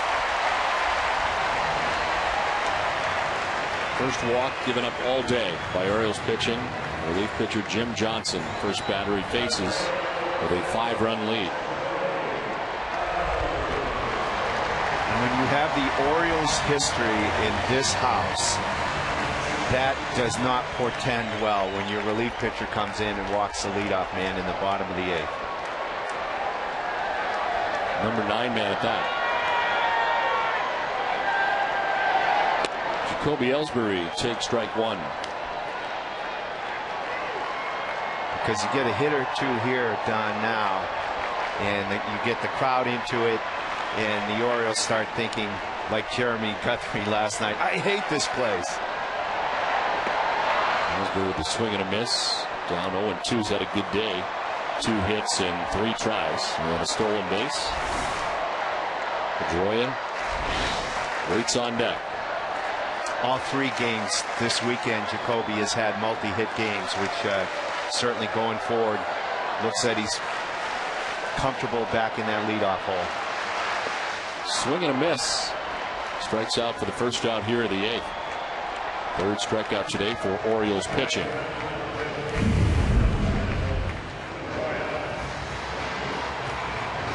Johnson has a lot of movement on his sinker there.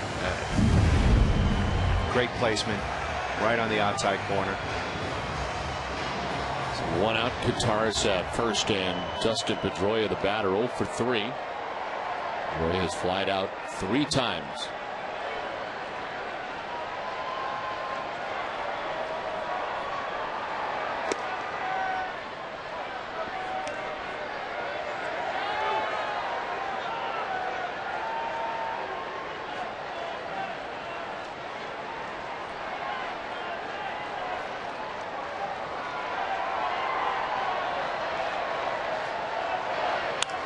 Pedroia to left center, in for a hit. Guitars heading for 3rd and maybe beyond. As Jones has trouble in center, here comes Guitars, and the Red Sox get their 2nd run.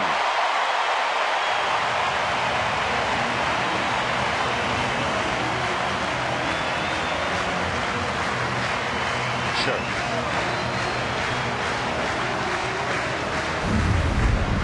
The Amica Pitch Zone is brought to you by Amica Insurance. Get the right auto and home coverage at amicacoverage.com. You see, after Johnson missed outside with the first pitch, ball tails back over the plate. Pedroia lines a gapper into left center over shortstop and Dino's head. Jones a little trouble picking this ball up. Katara scoring from first, and there's trouble in the back bay for Los Orioles. Youkilis standing in and taking strike 1. Youkilis is 0 for 3. He was fouled out, flied out twice.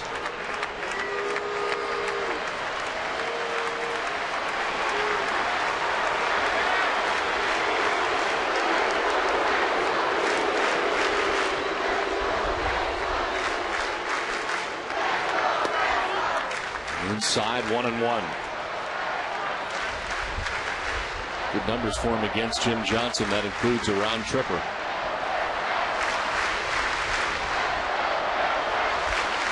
Johnson has given up a walk, but a strikeout, now an RBI double. A 1-1 to Youkilis. Chop to 3rd. Mora looks the runner back and fires across for the 2nd out of the inning. 0 for 4 day today for Youkilis. After a 3 strikeout night Friday night. That's a big out there for Johnson. As you noted, Youkilis, great numbers against Johnson. 4 for 8 plus the home run. Gets him on the high bounder to 3rd. 2 down for David Ortiz, who has popped out twice and flied out.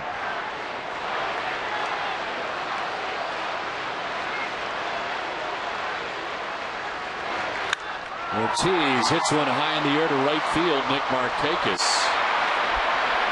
makes the catch shy of the track that ends the inning. Red Sox get a run, but Baltimore enjoys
Robert Andino leads it off in the 9th inning against Takashi Saito. Pitched the 8th back out there for the 9th, with the Red Sox trailing 6-2. Andino's had a tough day at the plate, batting out of the number 9 spot for the Orioles. He has struck out 3 times, all swinging.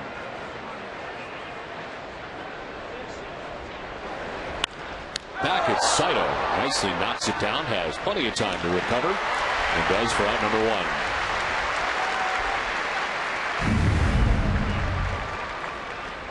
Cat-like reflexes here by Takashi Saito in knocking that ball down. Gives a little underhand flip to LaRoche. First out. We've not yet seen the Orioles closer we made today. George Sherrill up in the pen. Not a save situation at the moment. Looks like he may be closing this one out for the Orioles. And there's been a half dozen scouts who spent the entire weekend here waiting to see George Sherrill.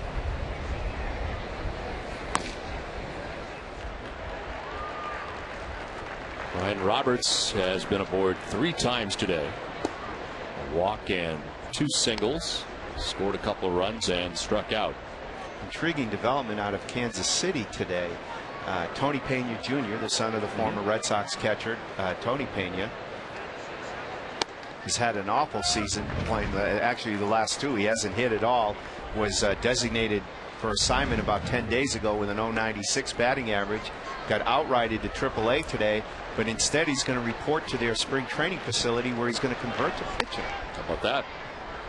He pitched an inning in a blowout loss a year ago against the Tigers and had a 1-2-3 inning, struck out Pudge Rodriguez, and I guess, you know, it's pretty clear that he doesn't have a big league bat. And he threw a bullpen for Bob McClure Friday, and he's all for it. So they're going to experiment. Ball 4. Man down to first goes Roberts on a 4-pitch walk. Stay with us immediately following the game today for WB Mason's Extra Innings. TC and Ken Ryan will have a full recap of Jim Rice's Hall of Fame induction. Now go with reactions from the newest Hall of Famer. And TC and Ken Ryan will look at John Smoltz start versus the Orioles. It's all coming up right after the game with TC, Ken, Ryan, and Heidi. 1 out, Roberts at first base, and Felix P.A. You know, we saw it on Thursday, the perfect game by Mark Burley of the White Sox, and I remember after that game, Joe Madden of the losing Rays saying that a perfect game can often give your team a bump. Well, the White Sox have lost 3 straight since then, and to the team that they're chasing in the American League Central, the Tigers. And the Tigers tonight playing Sunday Night Baseball as they host the White Sox. A 3-game lead for the Tigers to begin that game tonight in this AL Central. Roberts at first, 1 out. Felix P.A. the batter, down 0-1.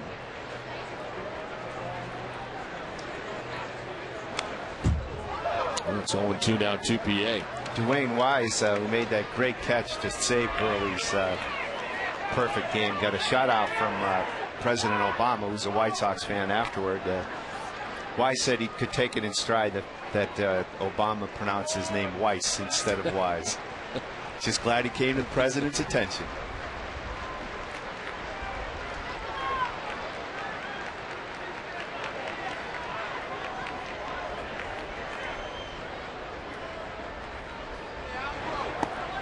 Inside, ball 1, 1-2.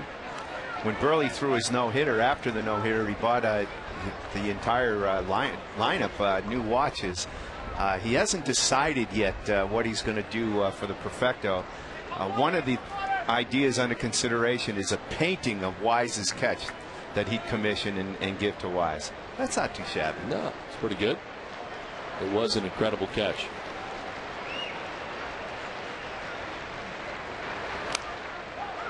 Group foul hangs at 1-2 to PA. Red Sox will be sending Bay, Drew, and LaRoche to bat in the 9th. That's what's scheduled. And at the very least, dealing with a 4-run deficit when they come to bat in the 9th. Don, have you ever seen a perfect game at any level? Yes. I called Tomooka's perfect game for the Pawtucket Red Sox. Closest I came to was here at Fenway Park, 8 2/3, Mike Messina. Yeah. Carl Everett. Right? Carl Everett, pinch hit single. I believe he was pinch hitting. Was he done? You know, I don't remember. I know he broke it up, but I don't know if he was line drive hitting. single to center field.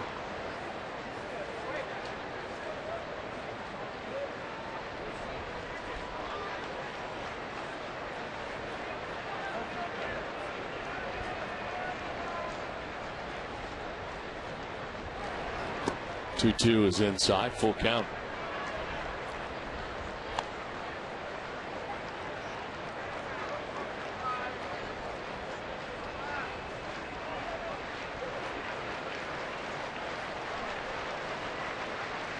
Saito got Andino to ground back to him. He walks Roberts, a full count to PA.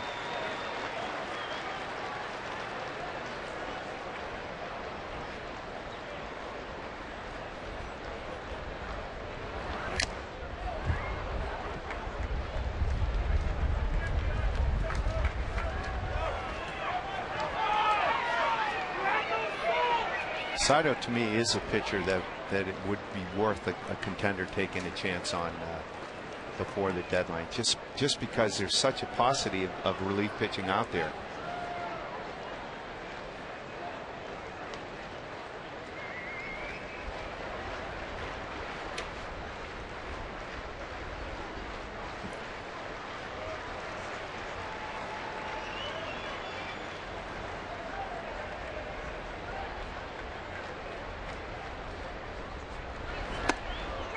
Inside, ball 4. And Saito has walked back-to-back batters.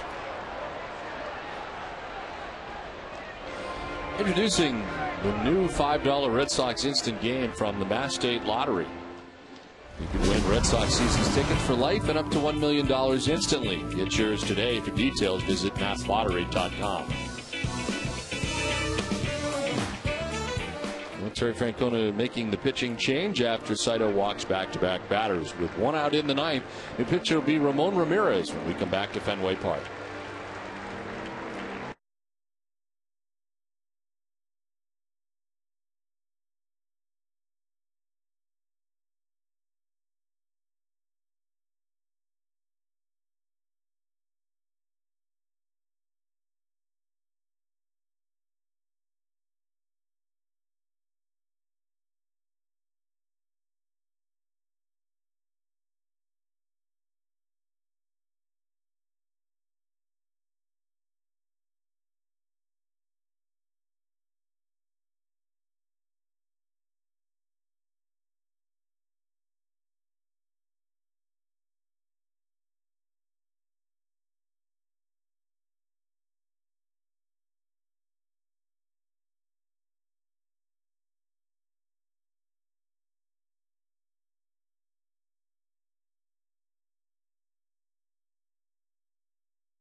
Going 7 with 1 run on 110 pitches.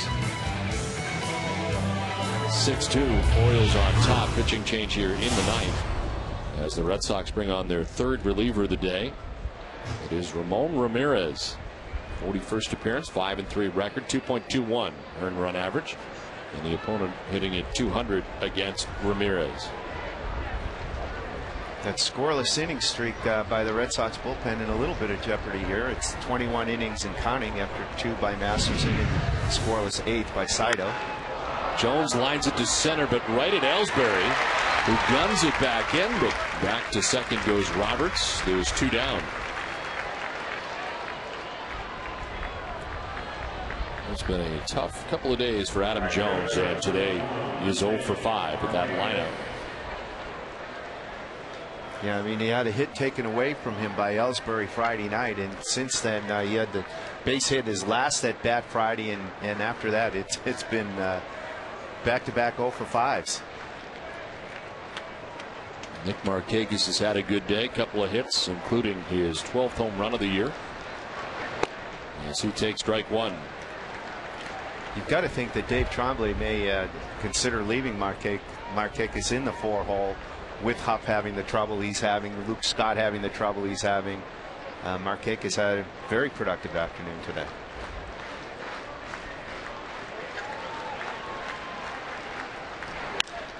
To center field, Ellsbury coming in. That belief is still intact as they do not score in the top of the ninth. 6-2, Orioles on top.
Boston Red Sox baseball on Nesson is brought to you by your New England Ford dealers, Dunkin' Donuts, your New England Chrysler dealers, your Subaru dealers of New England, and by Southwest Airlines. Great shots of Vermont on this Vermont Day from Fenway Park as the Red Sox kind of rally from behind today. It's 6-2. The Orioles on top as we head to the bottom of the ninth. George Sherrill, the closer, in a non-save situation, but his 41st appearance when it has been a save opportunity. He's got 20 out of 23. And the opponent hitting at .223 against George Sherrill. Jim Johnson pitched the eighth, gave up a hit and a run, walked a batter, struck out a batter. Pitcher of record right now for the Orioles is David Hernandez. They gave him 7, giving up 1 run.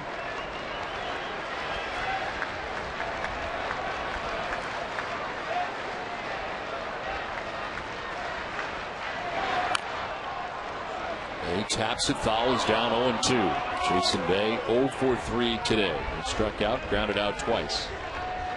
To me, there are 2 premium closers that could be available by Friday. One is in San Diego, Heath Bell, who's had a terrific year, and then this guy, George Sherrill.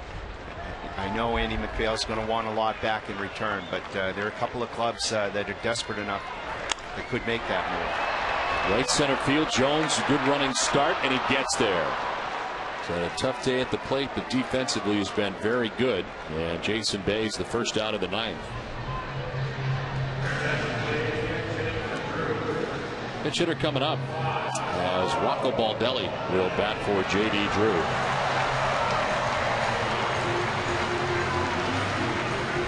Drew had been 1 for 3 today. Baldelli. The Red Sox hoping to built off yesterday's breakout game offensively, and you know, they only scored 3 runs Friday night in the W, and hit scuffle here today. Red Sox have left 5 men on base through the first 8 innings. David Hernandez started today by retiring the first 9 Red Sox that he faced. Kobe Ellsbury with a base hit to begin the 4th.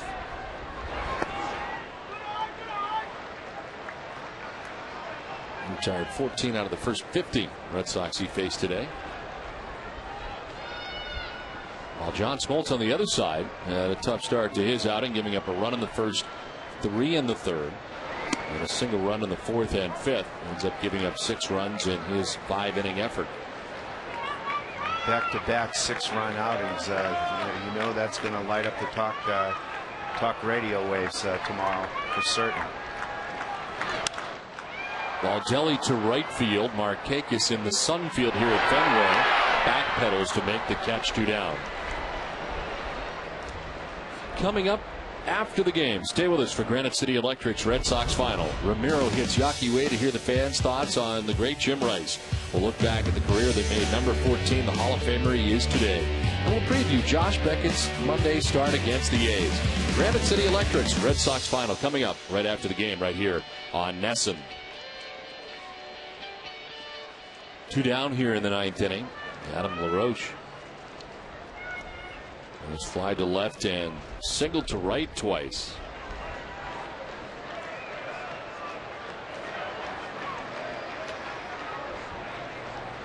Interesting that Terry Francona is letting LaRoche have the at bat against the left-hander here. He's got a couple options on his bench.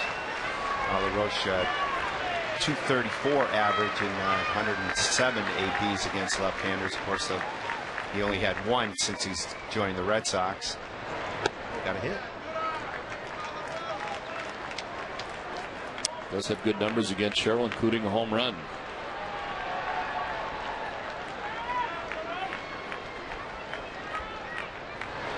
Swing and a miss, and it's 2-2. And that hit, of course, was the 2-run home run yesterday off Mark Hendrickson.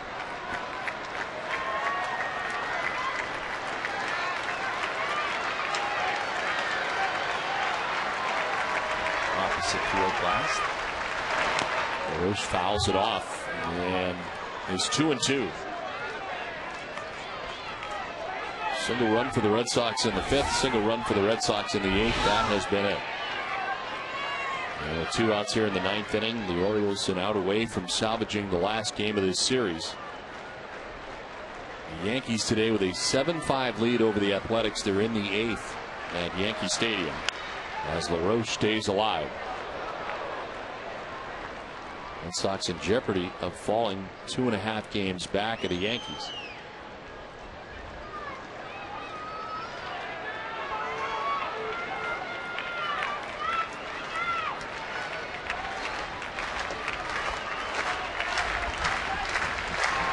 LaRoche pops it up. Shortstop Robert Andino makes the catch as the Red Sox drop this final game of the series. The Orioles have the last game of the series and win this one 6-2 from Fenway Park, as that breaks up the string of 11 straight games that the Red Sox were able to beat the Orioles here at Fenway. George Sherrill, no save, but he closes it out for Baltimore.